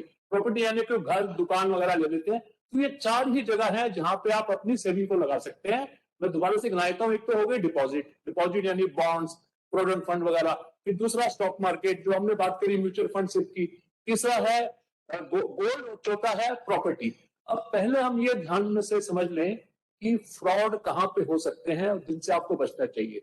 एक तो है कि छोटे शहरों में या छोटे लोकेलिटीज में एक प्रथा बहुत प्रचलित है, उसको हम बोलते हैं कमेटी प्रथा, जिसमें जो महिलाएं हैं वो आपस में मिलकर कुछ पैसे हर महीने एक जगह मिलते हैं, 200, 500, 1000, 2000 जोड़ते हैं और फिर एक बंदा कमेटी निकाल लेता है। तो आपने सुना होगा कि ऐसे हजारों केसेस हुए हैं कि जो कमेटी के प्रबंधक हैं वो 5-6 महीने के बाद शहर बदल के भाग जाते हैं और बाकी लोग जो है उनका पता ढूंढते रह जाते हैं। तो क्योंकि वो अनऑर्गेनाइज्ड है, क्योंकि उसका कोई सिस्टम नहीं है कि उसको आप प्रॉपरली फॉलो कर सको, और क्योंकि वहां पे हर चीज नगद में होती है, तो इसको आप अवॉइड करें तो ये ज्यादा बेहतर रहेगा। उसके लालच में ना आए कि कोई चीज हमने घर के लिए फ्रिज लेना है, घर के लिए हमने कुछ फर्नीचर लेना है, पहली कमेटी उठा लेंगे तो हमारा काम हो जाएगा। तो इन लालच में कभी भी मत आए। एक तो ये हो गया। इसी तरह से चिट फंड है। चिट फंड भी हमारी कंट्री में बहुत ज्यादा पॉपुलर थे, लेकिन चिट फंड में भी सबसे ज्यादा फ्रॉड हुए हैं, क्योंकि वहां पे भी प्रलोभन दिया जाता है कि आपको इतनी रिटर्न मिल जाएगी और वो उतनी रिटर्न पॉसिबल नहीं होती है। कुछ शुरू में वो दे देते हैं आपका विश्वास जीतने के लिए, लेकिन जैसे ही ज्यादा लोग उसमें आके जुड़ते हैं तब वो जो चिट के जो प्रबंधक हैं वो गायब हो जाते हैं। ये ऐसा जो है 80% केसेज में होता है, इसलिए आप चिट फंड से दूर रहें। हमने जो आपको स्कीमें बताई, हमने आपको बिल्कुल सेफ स्कीमें बताई, जैसे पब्लिक प्रोविडेंट फंड, ये सरकार की स्कीम है जो आप पोस्ट ऑफिस में करा सकते हैं। सबसे इंटरेस्टिंग बात यह है कि अगर किसी इंसान का दिवाला निकल जाता है, फिर भी जो आपका पीपीएफ में पैसा जमा है उसको कोई हाथ भी नहीं लगा सकता, उसको हम बोलते हैं कि उसकी कुर्की भी नहीं हो सकती। इतना ज्यादा सेफ है, बताइए, सेफ्टी की बात कर रहे हैं। ऐसे जो एनपीएस है जिससे पेंशन मिलती है आपको बाद में, ये एक सरकार की स्कीम है। इसका जो पूरा जो इसका जो प्रबंधन होता है वो करती है पीएफआरडीए। जैसे आप सीआरपीएफ इतना बड़ा काम कर रहे हैं, ऐसी PFRDA, pension funds regulatory development authority, एक सरकार की बनाई हुई एक बहुत बड़ी फाइनेंशियल इंस्टीट्यूशन है। ये पूरी कंट्री में लोगों को ये सिखा के, समझा के, उनको नॉलेज देके कि कैसे आप थोड़ा थोड़ा पैसा जोड़ के और बाद में अपने जो रिटायरमेंट के ईयर्स हैं आप उनको गोल्डन ईयर्स बना सकते हो, क्योंकि आपको हर महीने पेंशन मिलेगी, वो भी आपको रेगुलेटेड तरफ से मिलेगी। ऐसी जो म्यूचुअल फंड सिप्स की हमने बात करी, जो भी सेबी द्वारा रेगुलेटेड है, तो आप कभी भी जो है, कुछ लोग आपने सुना होगा कि आजकल क्रिप्टो करेंसी, बिटकॉइन वगैरह ऐसे बहुत व्हाट्सएप पे मैसेज आते हैं कि आप यहाँ निवेश करें, आपका पैसा डबल हो जाएगा। इन सब चीजों से दूर रहें। क्रेडिट कार्ड भी अगर आपके हस्बैंड ने आपको दे रखा है, वो तो नौकरी कर रहे हैं कहीं पे बेचारे दूसरे किसी शहर में, आपको उन्होंने क्रेडिट कार्ड बना के दे रखा है, उसका जो इस्तेमाल है वो बहुत ही ध्यान से करें, क्योंकि क्रेडिट कार्ड जब आपके जेब में होता है तो एक प्रवृत्ति होती है कि अपनी जरूरत से ज्यादा भी आदमी सामान ले लेता है या खर्च कर देता है। उसका इस्तेमाल सिर्फ इमरजेंसी में होना चाहिए, और अगर आप करते भी हैं, जो भी उसकी ड्यू डेट आती है, आपको स्टेटमेंट आएगी कि आपने 5,000 रुपए खर्च किया था, 10 तारीख लास्ट डेट है, आप उसमें 500 रुपए भी दे सकते हैं, लेकिन कभी भी उस लालच में मत आए, क्योंकि अगर आप सिर्फ 500 रुपए जमा कराएंगे तो बाकी 4,500 रुपए जो ब्याज पड़ेगा वो पड़ेगा पठानी ब्याज, उसको बोलते हैं 36%। वहीं से सारी आपकी जो आर्थिक व्यवस्था है वो चरमरा जाए, वहीं से आपकी अच्छा का है जो आपने ध्यान में रखनी है। नहीं इसमें ये सारे विषय हैं, लेकिन हम जितने टाइम मिलेगा उतनी चर्चा कर पाएंगे। कोई और सवाल किसी और सेशन से जो वेरेक्स से जुड़े हैं हमारे मेंबर्स हैं?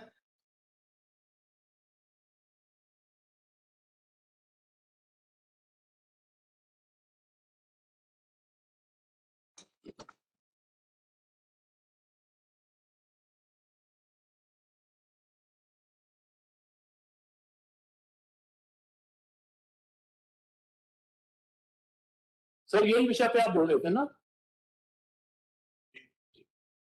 वेवेक्स से जुड़े हुए कोई हमारे मेंबर्स, कोई रीजनल कावा हेड्स, कोई भी किसी का सवाल कुछ हो?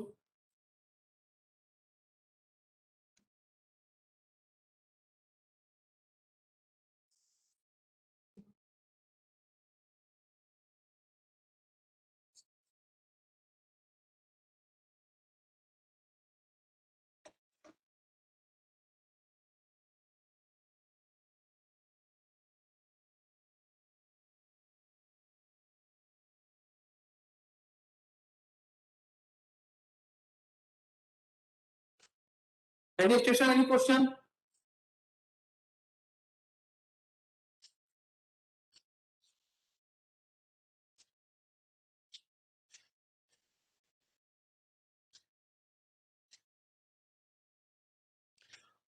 थोड़ा हास्यास्पद सा है, लेकिन हमें याद है कि जब नोटबंदी हुई थी तो नोटबंदी के पश्चात गृहिणियों के पास से बहुत से जमा पैसे मिले थे। मैं भी उसका एग्जाम्पल हूँ।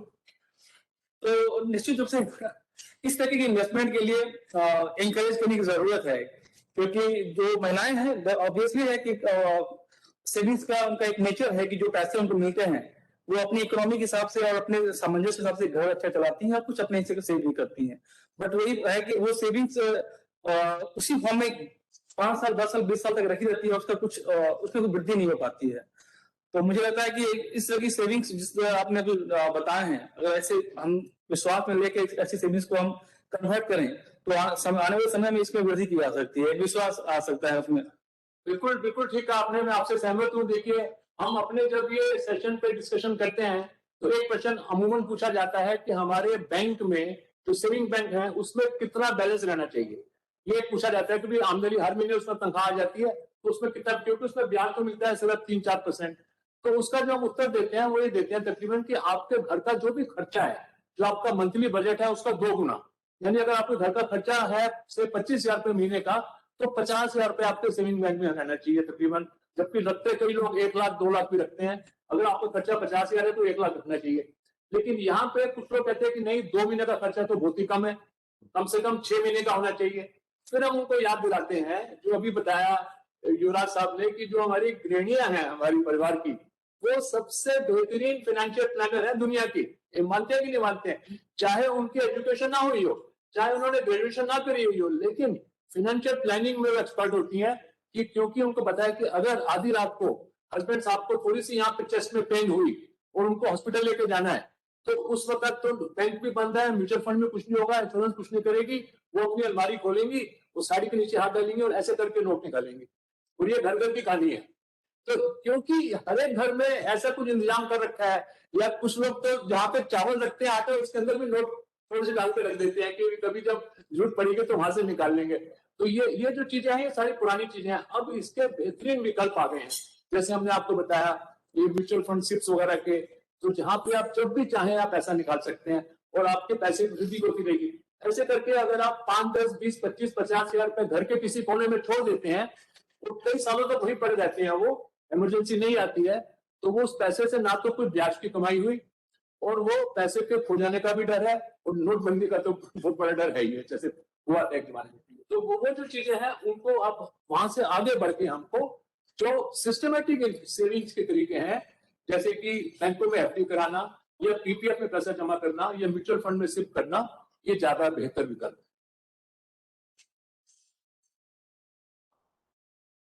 सर हमारे यहाँ जो व्यूवर्स हैं जो देख रहे हैं, इसमें काफी टैलेंटेड भी हैं, और जितने भी हमारे सेंटर्स है जहाँ पे महिलाएं रहती हैं, वो अपने अपने स्थानीय हुनर के आधार पे बहुत सारी चीजें वो बनाती हैं। इवन वेविंग है, कुछ कुकिंग आइटम्स है, या कुछ फूड आइटम्स है, so many things are there जो उनके लिए लिवलीहुड का सोर्स है।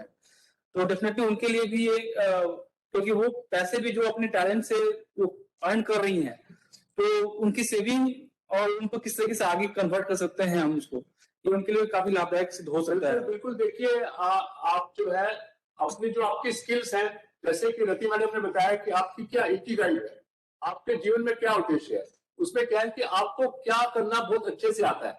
हर एक इंसान में कुछ ना कुछ गुण जरूर होते हैं, वो आपको खुद अपने अंदर ढूंढने हैं। वो सिलाई कढ़ाई भी हो सकती है, वो कुकिंग भी हो सकती है, कि आपको कोई खाने की चीज बहुत अच्छे से बनानी आती है जिसकी समाज में जरूरत है, जिसको लोग चाव से खाते हैं, जिसके लिए लोग पैसे देने को भी तैयार हैं। तो ऐसे करके आप कुछ भी गार्डनिंग कर सकते हैं, कुछ सब्जियां उगा सकते हैं, ऐसे कर सकते हैं।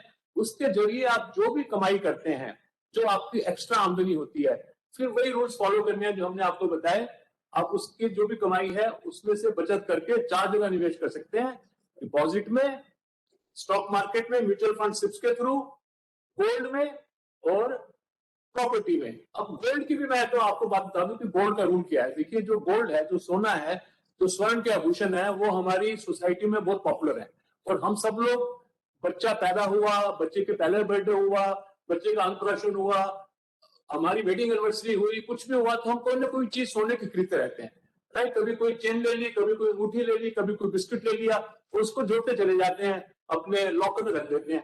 देखिए 70% जो सोना है ना हमारी कंट्री में, वो लॉकरों में पड़ा हुआ है, राइट। तो उसका भी एक रूल है कितना हमको गोल्ड में निवेश करना चाहिए। वो रूल आप नोट कर लीजिए, अगर उसको फॉलो करेंगे तो अच्छा लगेगा। वो रूल ये है कि आपकी कुल जमा पूंजी का 10%, कुल जमा पूंजी जो आपकी है, राइट, जमा पूंजी क्या है आपकी, जो आपकी बैंकों में एफडी है, जो आपका प्रोविडेंट फंड में बैलेंस है, जो आपकी कुछ पोस्ट ऑफिस की इन्वेस्टमेंट्स हैं, म्यूचुअल फंड की इन्वेस्टमेंट्स हैं, सारी मिला के लेटर से 50 लाख की हैं, तब आपका सोने में जो निवेश है वो 5 लाख से ज्यादा नहीं होना चाहिए। अगर आपकी कुल जमा पूंजी फाइनेंशियल, घर को मत दिलाइए उसमें, जो घर जिसमें आप रहते हैं वो तो अलग है। आपका फाइनेंशियल इन्वेस्टमेंट जो है उसका अगर 1 करोड़ की है तो 10 लाख रुपए जाना चाहिए सोने में। लेकिन उसमें भी हमारी सलाह ये रहती है कि अब आप आभूषण लेने के बजाय, फिजिकल गोल्ड लेने के बजाय, आप जो पेपर गोल्ड की स्कीमें हैं सरकार ने निकाली हैं, जैसे सोवरेन गोल्ड बॉन्ड्स, सुना होगा आपने, टेलीविजन में बहुत सरकार ऐड देती है उसके अलावा gold mutual fund, gold ETF, ऐसी स्कीमों में लगाएं, आपको बेनिफिट वही मिलेंगे गोल्ड वाले, लेकिन ज्यादा बेहतर रहेंगे। अब मैं आपको समझाता हूं कि 2 बेनिफिट हैं फिजिकल गोल्ड के मुकाबले में पेपर गोल्ड के। पहला बेनिफिट तो यह है कि पेपर गोल्ड आपको कोई चोरी नहीं कर सकता, है कि नहीं है। फिजिकल गोल्ड जो है वो तो चोरी हो जाता है, तभी तो लोग डरते हैं, उसको घर में रखते नहीं है, लॉकर में रखते हैं। और अगर घर में रखते हैं तो रात को नींद नहीं आती कि भैया कोई चोरी ना हो जाए। तो पेपर गोल्ड आपको कोई चोरी नहीं कर सकता, और पेपर गोल्ड आपको कोई खींच के नहीं ले सकता। जो फिजिकल गोल्ड है वो लड़के आते हैं मोटरसाइकिल पे, गले से चेन खींच के ले जाते हैं। पेपर गोल्ड अगर आपके पास है वो सेफ है आपका। ये तो एक बेनिफिट है बहुत बड़ा।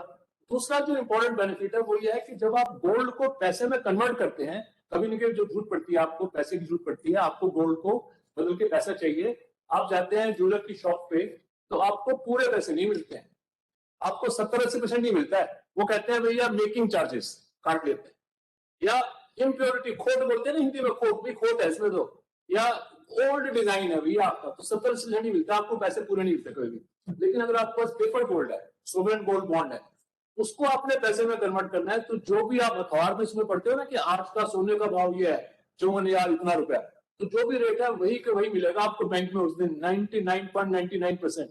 तो ये दो फायदे हैं बड़े पेपर गोल्ड के। तो आगे से जो भी आपने निवेश करना हो ना, क्योंकि फिजिकल गोल्ड तो आप सबके पास ढेर सारा है, आपने तो लॉकर में कभी जाके अच्छी तरह से निकाल के देखा भी नहीं है कि कितना कितना गोल्ड आपने वहां डाल के रखा हुआ है। तो ये है as far as gold is concern. तो अभी भी हम इंतजार कर रहे हैं, अगर किसी का कोई प्रश्न है तो। किसी सदस्य का प्रश्न हो तो आप पूछ सकते हैं। जब तक किसी सदस्य का प्रश्न आता है, मैं उनकी तरफ से, मेरे ख्याल से सबके मन में होगा ये। देखिए, सभी कार्मिक हैं, जो अधिकारी हों या अन्य कोई भी हों, महिलाएं हों, उनके मन में जैसे ही घर में पुत्र या पुत्री होता है, तब से भारतवर्ष में जैसे प्रथा है कि उससे संचय करना शुरू कर देते हैं। वो बहुत अच्छी बात है। लेकिन अभी वर्तमान परिवेश में जैसे हम लोग बात करते हैं कि लड़की है तो उसकी शादी के लिए इंश्योरेंस में एंडोमेंट प्लान लेते हैं, तो क्या हमारे जितने भी सदस्य जुड़े हुए हैं उनको यह बताना चाहेंगे कि क्या बेहतर है, क्या रिकरिंग डिपॉजिट्स बेहतर है लिक्विडिटी के हिसाब से और रिटर्न के हिसाब से, या जीपीएफ में ही ज्यादा पैसा जमा करना बेहतर है, या इंश्योरेंस लेना चाहिए एंडोमेंट प्लान का, क्या बेहतर है, और जिससे कि सरलता से वो निकाल भी सकें और उसके लोन वगैरह की भी आवश्यकता हो तो ले सकते हैं इस तरह की। क्योंकि ये जो निटी ग्रिटी उसका छोटे छोटे चीजें सबके समझ में नहीं आता है। मैं अपनी पुत्री के जन्म के समय में एक इंश्योरेंस एंडोमेंट प्लान लिया था, जो उस समय के हिसाब से बहुत ज्यादा लगता था, आज के समय से बहुत कम लगता है। बिल्कुल ठीक बोला आपने। देखिए, जो एंडोमेंट प्लान है, इनको मनी बैक पॉलिसीज भी बोलते हैं कि कुछ हम प्रीमियम हर साल पे करते हैं और फिर 10-15 साल के बाद कुछ पैसा वापस आना शुरू हो जाता है, उनको हम बोलते हैं लाइफ इंश्योरेंस के मनी बैक पॉलिसी या एंडोमेंट प्लान या ट्रेडिशनल प्लान। ये जो प्लान्स हैं, मैं इनकी बुराई नहीं करना चाहता, लेकिन इनमें रिटर्न बहुत ही कम रहती है। ये रिटर्न पॉइंट ऑफ व्यू से नहीं है, ये सिर्फ प्रोटेक्शन पॉइंट ऑफ व्यू से। अगर आपको याद हो सर, मैंने आपको 5 स्कीमें बताई थी जो हर एक के पास अवश्य होनी चाहिए, जिससे आपको आर्थिक मोक्षा मिलेगा, जिससे आपको आर्थिक निर्वाण की अनुभूति होगी। और वो 5 स्कीमें हैं mutual fund SIPs, public provident fund, NPS, health insurance और लाइफ इंश्योरेंस। और लाइफ इंश्योरेंस में मैंने आपको याद हो तो बताया था कि कौन सा प्लान होना चाहिए, टर्म प्लान। टर्म प्लान जिसमें प्रीमियम कम होता है और कवरेज ज्यादा होती है। अब बात क्या जाती है, आप पूछने की कौन सा विकल्प बेहतर है बच्चों की, जैसे शादी के लिए या पढ़ाई के लिए, जो मैंने 4-5 बताए। इसमें अब इससे पहले कि हम खुद इस निष्कर्ष पे पहुंचे कि कौन सा बेहतर है, मैं आपको बताना चाहूंगा कि एक फॉर्मूला होता है बहुत ही इंपॉर्टेंट, आप नोट कर लीजिए उसको हम बोलते हैं वास्तविक आय का फॉर्मूला। इंग्लिश में बोलते हैं उसको the rule of real rate of return, RRR। सब समझते हैं ना, रियल रेट ऑफ रिटर्न। देखिए, रेट ऑफ रिटर्न सबको पता है कि हमने यहाँ बैंक में एफडी करी, यहाँ से हमको 5% ब्याज आ रहा है, या हमने ये डाला बैंक पोस्ट ऑफिस में, यहाँ से हमको 7% मिलेगा ब्याज, तो वो तो नॉर्मल रिटर्न होगी। लेकिन हमको निकालनी है रियल रेट ऑफ रिटर्न, यानी वास्तविक आय। और वास्तविक आय का फॉर्मूला क्या है, हमको उसमें से 2 चीजें लेस करनी है सर अपनी रिटर्न में से। वो 2 चीजें क्या है, वो 2 चीजें ऐसी सच्चाइयां हैं हमारी जिंदगी की जिनको हम नकार नहीं सकते। वो है, एक है इनकम टैक्स और दूसरा है महंगाई। राइट फ्रेंड, इनकम टैक्स और इन्फ्लेशन। तो जो भी हमें कहीं से भी कमाई हो रही है, उसमें से हम पहले इनकम टैक्स लेस करें और फिर महंगाई लेस करें, फिर अगर कुछ बचता है हमारे हाथ में, उसी को ये बोलते हैं, वही वास्तविक आय है, वही है रियल रेट ऑफ रिटर्न। तो ये अगर हम देखें कि हमारी कंट्री में सबसे ज्यादा पॉपुलर नंबर 1 स्कीम कौन सी है, जहां पे सबसे ज्यादा लोगों ने सबसे ज्यादा पैसे जमा कर रखे हैं, तो उस स्कीम का नाम है, वो है बैंकों में फिक्स डिपॉजिट। बैंकों में एफडी जो है वो सबसे बड़ी स्कीम है हमारी कंट्री की। वहां पे अगर मैं आपको बताऊं 1.5 करोड़ रुपए जमा है, 1.5 करोड़। इतने सारे जीरो लगेंगे अगर आप उसको लिखने बैठ जाएंगे तो। लेकिन मेन मुद्दे की बात यह है कि बैंक एफडी जो कि नंबर 1 स्कीम है हमारी कंट्री की, उसकी वास्तविक आय कितनी है, उसकी रियल रेट ऑफ रिटर्न क्या है, क्या उससे हम बच्चों की शादी कर पाएंगे, क्या उससे बच्चों की क्या घर बन पाएगा, वो नहीं बन पाएगा। क्यों? क्योंकि आप समझिए कि अगर आप बैंक में एफडी कराते हैं आज की तारीख में, आप जाते हैं State Bank of India, UCO Bank, Punjab National Bank, ICICI Bank, आपको कल जाके चेक कर लीजिए आप, 5.1, 4.9, 5% में से हमको 2 चीजें लेस करनी है, एक इनकम टैक्स और एक इन्फ्लेशन। अब ठीक है, इनकम टैक्स अब चलिए मान लेते हैं कि इनकम टैक्स नहीं लगता, ठीक है, आपकी जो इनकम है बिलो टैक्स। इन्फ्लेशन जो है, इन्फ्लेशन जो महंगाई है हमारी कंट्री में, वो आज की तारीख में 6% है, 6% महंगाई है, ब्याज मिल रहा है 5%। तो वास्तविक आय क्या हुई बैंक एफडी की? नेगेटिव, माइनस में। आप सोचिए कि सबसे बड़ी जो स्कीम है हमारी कंट्री में, जो सबसे ज्यादा पॉपुलर, लोग सोचते हैं बैंक में एफडी करा दी काम हो गया हमारा, लेकिन उसकी वास्तविक आय नेगेटिव है। और अगर इनकम टैक्स भी दे रहे हैं तो और भी ज्यादा नेगेटिव है। तो अब ये है कि गोल्ड की बात करें, हमने बात करी, गोल्ड की कितनी वास्तविक आय? गोल्ड की वास्तविक आय है 0, वो नेगेटिव नहीं है, पॉजिटिव भी नहीं है, क्योंकि गोल्ड का रेट उतना ही चढ़ता है जितनी हमारी कंट्री में महंगाई होती है। तो अगर महंगाई 5% है तो 40,000 अगर गोल्ड है तो वो 42,000 हो जाएगा, अगर 50,000 है तो 53,000 हो जाएगा। जितनी जितनी महंगाई बढ़ती जाएगी उतना अपना गोल्ड का भाव बढ़ता जाएगा। उसकी जो वास्तविक आय है वो 0 है, लेकिन कम से कम नेगेटिव नहीं है। इसीलिए हम बोलते हैं कि 10% अपनी कुल जमा पूंजी का गोल्ड में लगाइए, 10 से ज्यादा मत लगाइए। गलती क्या करते हैं आप सब लोग, हस्बैंड वाइफ बैठ के कागज कलम स्लेट पेंसिल लेके ना, आप तख्ती बैठ के और एक टोटल करिए कि आपकी कुल जमा पूंजी कितनी है, और गोल्ड भी सारे निकाल के ले आइए लॉकर में से, उसका भी जरा देख लीजिए कि कितना है, वो कितने सेट है, कितनी चेन है, कितने बिस्कुट है। आप सब पाएंगे, हैरान हो जाएंगे कि 10% से ज्यादा हर एक के पास गोल्ड है इंडिया में, हर एक फैमिली में। यानी कि हमने गोल्ड में जितना होना चाहिए उससे ज्यादा निवेश कर रखा है। इसी वजह से हम जो है कई बारी प्रॉस्परस नहीं हो पाते। इसीलिए मैंने बोला कि अगर गोल्ड में निवेश करना है तो बजाय फिजिकल गोल्ड के आप पेपर गोल्ड में करिए, ताकि आपको उसके साथ साथ बेनिफिट मिले। अब आ जाता है कि रिटर्न कहां पे ज्यादा अच्छे। मैंने आपसे बात करी म्यूचुअल फंड सिप्स की। म्यूचुअल फंड सिप्स जो कि सेबी से रिलेटेड है, वो है इक्विटी मार्केट, यानी शेयर बाजार। अब आप लोगों के मन में यह भ्रांति हो सकती है कि भैया शेयर बाजार की बात कर रहे हैं तो ये भी बात ठीक नहीं लग रही कि शेयर बाजार तो ऐसे सुना हुआ है कि सट्टा बाजार है, वहां पे तो लोगों को नुकसान ही होता है। लेकिन ऐसा नहीं है। अगर आप प्रॉपर स्ट्रेटेजी के साथ निवेश करेंगे, अनुशासन के साथ करेंगे, धैर्य के साथ करेंगे, तो सबसे बढ़िया जो रिटर्न आई है वो हमारी कंट्री में पिछले 50-100 सालों में वो शेयर बाजार से ही आई है। और कितनी आई है मैं बता देता हूँ आपको। अभी सब लोग जानते हैं कि रशिया यूक्रेन की लड़ाई चल रही है, इसकी वजह से हमारा स्टॉक मार्केट नीचे आया हुआ है, तकरीबन 54,000 है अगर आप लोग फॉलो करते हो, जिसको हम बोलते हैं सेंसेक्स। जो बॉम्बे स्टॉक एक्सचेंज का सेंसेक्स है वो भी 54,000 है, और उसकी शुरुआत हुई थी 100 पे 1979 में, 1979 में। 1979 पे सेंसेक्स स्टार्ट हुआ था 100 पे, आज तो हो गया 54,000। पीछे 62,000 भी था जब लड़ाई स्टार्ट नहीं हुई थी उसके पहले, लेकिन हम आज की बात कर रहे हैं। तो 100 रुपए बढ़कर हो गया 54,000, यानी कि पैसे बढ़ गए 540 गुना। कितने सालों में? सिर्फ 42 सालों में, 1979 से 2021। तो यानी किसी ने अगर 1 लाख रुपए लगाया था 1979 में, आज उसके पास हो गए 5 करोड़ 40 लाख रुपए। राइट, ये आपके सामने है। लेकिन अब ये प्रश्न नहीं है कि भी इतने पैसे बढ़ गए। मेन ये है कि इसकी जो वास्तविक आय है वो कितनी है, इसकी जो रियल रेट ऑफ रिटर्न है वो कितनी है। अगर हम कैलकुलेटर लेके बैठे तब हमें मिलता है कि अगर 100 रुपए लगाए और वो 42 सालों में बढ़ के 54,000 हो जाता है, तो रिटर्न पड़ती है तकरीबन 13.5% की, 13.5% की। और उसमें से आप इन्फ्लेशन लेस करिए, हमने अभी बात की थी, इन्फ्लेशन महंगाई है 6%, मुद्रास्फीति जिसको हम मुद्रास्फीति बोलते हैं वो 6% है। तो वास्तविक आय क्या निकली? 7.5%, जो कि बैंक एफडी में माइनस है, -1% है, और गोल्ड में 0 है, पब्लिक प्रोविडेंट फंड में 1% है, पीपीएफ में 7% ब्याज मिलता है, 6% इन्फ्लेशन है, 1% उसकी वास्तविक आय है। लेकिन इक्विटी की वास्तविक आय जो है वो 6-6.5% है। तो क्या इसका कहने का मतलब यह है कि हम ये कह रहे हैं कि अभी आप सारे पैसे छोड़ के आप इक्विटी में लगा दो? नहीं, वो नहीं कह रहे हैं, क्योंकि इक्विटी जो है बहुत ही रिस्की होती है। अब यहाँ पे रूल आ जाता है, एक रूल ऐसा जो गोल्डन रूल है आप उसको नोट कर लीजिए, फिर कभी मार नहीं खाएंगे। वहां से मिलेगी आपको फाइनेंशियल इम्यूनिटी, वहां से मिलेगी आपको आर्थिक सुरक्षा। वो रूल क्या है कि 100 में से अपनी उम्र घटाइए, जो उत्तर मिलता है आपको उतने % आपकी सेविंग का जाना चाहिए म्यूचुअल फंड सिप्स में, इक्विटी में। उदाहरण के लिए अगर आपकी उम्र अभी 30 साल की है तो 100 में 30 घटाया आपने 70, तो 70% आपकी बचत का जाना चाहिए म्यूचुअल फंड सिप में, वो चाहे 2,000 रुपए महीने की बैठे चाहे 5,000 रुपए महीने की बैठे।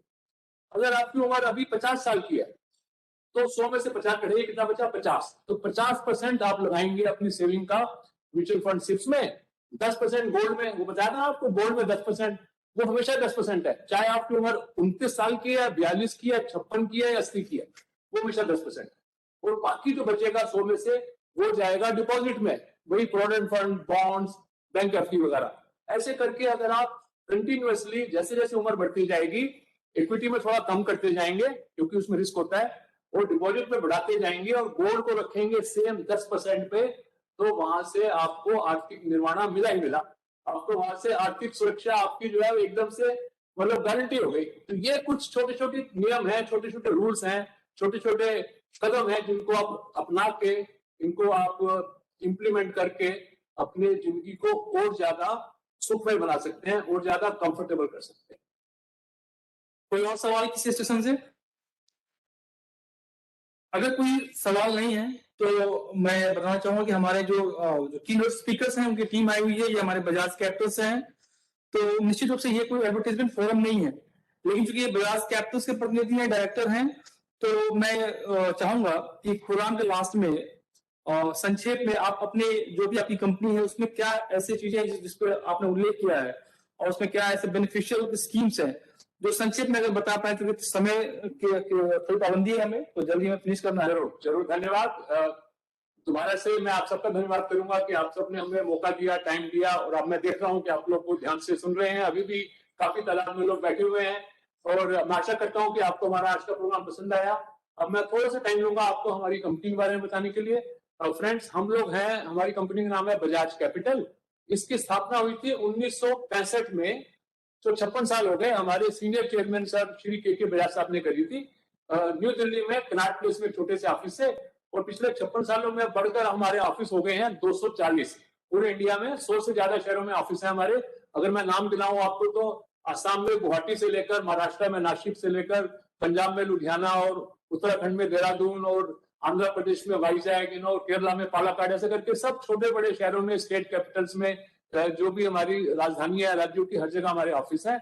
और हमारी ये जो सर्विसेज हैं, आपने म्यूचुअल फंड में सिप करनी है, आपने पीपीएफ अकाउंट खुलवाना है, आपने एनपीएस में निवेश स्टार्ट करना है, ऑनलाइन करना है, ऑफलाइन करना है, आधार कार्ड बनवाना है, पैन कार्ड चाहिए आपको, उसमें मदद चाहिए।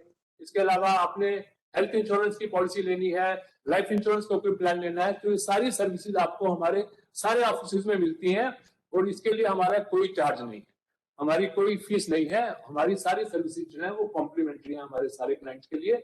और आज की तारीख में हमारी कंपनी में 3,800 लोग काम करते हैं, और हम अपनी सेवाएं दे रहे हैं अपने 30 लाख क्लाइंट्स को, जो पूरी इंडिया में फैले हुए हैं, और कुछ लोग तो बाहर भी गए हुए हैं। तो मैं आपसे ये प्रार्थना करूंगा, रिक्वेस्ट करूंगा, गुजारिश करूंगा कि जहां कहीं भी आप हो, अगर आपको आसपास हमारे कोई बजाज कैपिटल का ऑफिस दिखे तो आप जो है वहां पे जाके अपनी जो भी आपकी जरूरतें हैं उसका बयान करके, और जो भी आपको बेस्ट सोल्यूशन लगता है वो आप ले सकते हैं। और हमें भी आप ईमेल कर सकते हैं, हमारे आपके ऑफिस से आपको हमारा ईमेल मिल सकता है। तो आपकी कोई प्रश्न है, कोई ऐसा क्वेश्चन जो आज आप नहीं पूछ पाए, बाद में आपको माइंड में आता है, तो आप बिल्कुल पूछिए हमसे, और हमें बहुत खुशी होगी उसका जवाब देने में। Thank you so much. So जैसा उन्होंने बताया भी है कि अगर हमारे जो भी दर्शक हैं जो उसको व्यू कर रहे हैं कहीं से भी, अगर आगे भी कभी इस कंपनी से रिलेटेड या आपके फाइनेंस से रिलेटेड कोई क्वेरीज हैं तो आप हमें मेल कर सकते हैं, और हम आपको कंपनी इनके द्वारा जो प्रोवाइड किए गए मेल है वो भी हम शेयर कर देंगे, ताकि आप डायरेक्टली इनसे संपर्क करके आप किसी भी तरह का फाइनेंशियल सजेशंस आप इन्वेस्टमेंट लिए आप ले सकते हैं। सो कार्यक्रम के अंत में अब मैं अनुरोध करना चाहूंगा कमांडेंट वेलफेयर श्री शंभू कुमार से कि वे सीआरपीएफ महानिदेशालय की तरफ से हमारे आज के दोनों कीनोट स्पीकर को सीआरपी की स्मृति चिन्ह भेंटकर उन्हें सम्मानित करें। सो मैं दोनों स्पीकर्स से मैं आग्रह करूंगा, श्री अनिल एंड श्रीमती रति जी से, तो प्लीज।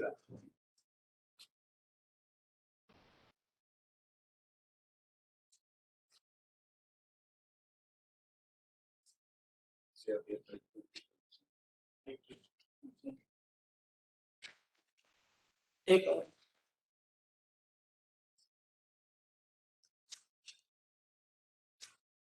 अनिल जी, एक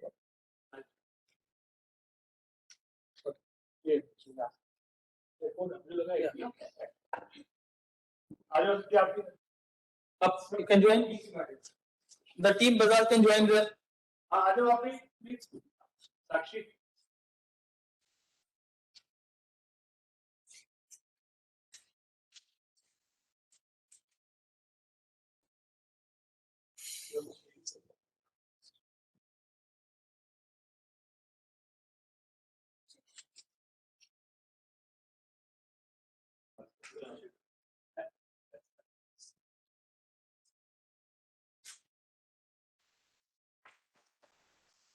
Thank you. Please have your seat.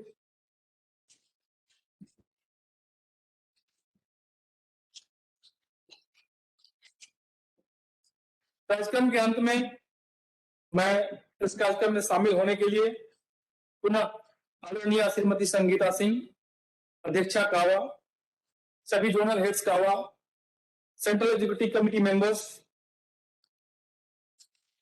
हमारे जितने कावा हेड्स हैं, श्रीमती रति अरोड़ा, श्री अनिल चोपड़ा, यूट्यूब एवं फेसबुक के प्रसारण माध्यम देख रहे हैं तमाम सीआरपीएफ कार्मिक एवं उनके परिवारजनों का मैं हार्दिक आभार व्यक्त करता हूं। कार्यक्रम को सफल बनाने हेतु विशेष आभार सीआरपीएफ की टेक्निकल विंग को, जिनके सहयोग से पूरे कार्यक्रम का सुचारू रूप से हो सका।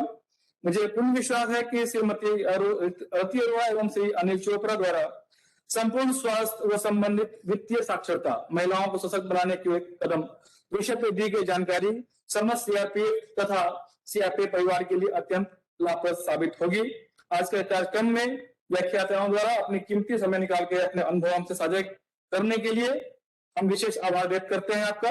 साथ में अंत में कावा परिवार आप सभी को इस कोविड टाइम में स्वस्थ एवं सुरक्षित रहने की कामना करता है। पुनः आभार, शुक्रिया, धन्यवाद। आज का कार्यक्रम यहीं पर समाप्त होता है। Thank you so much.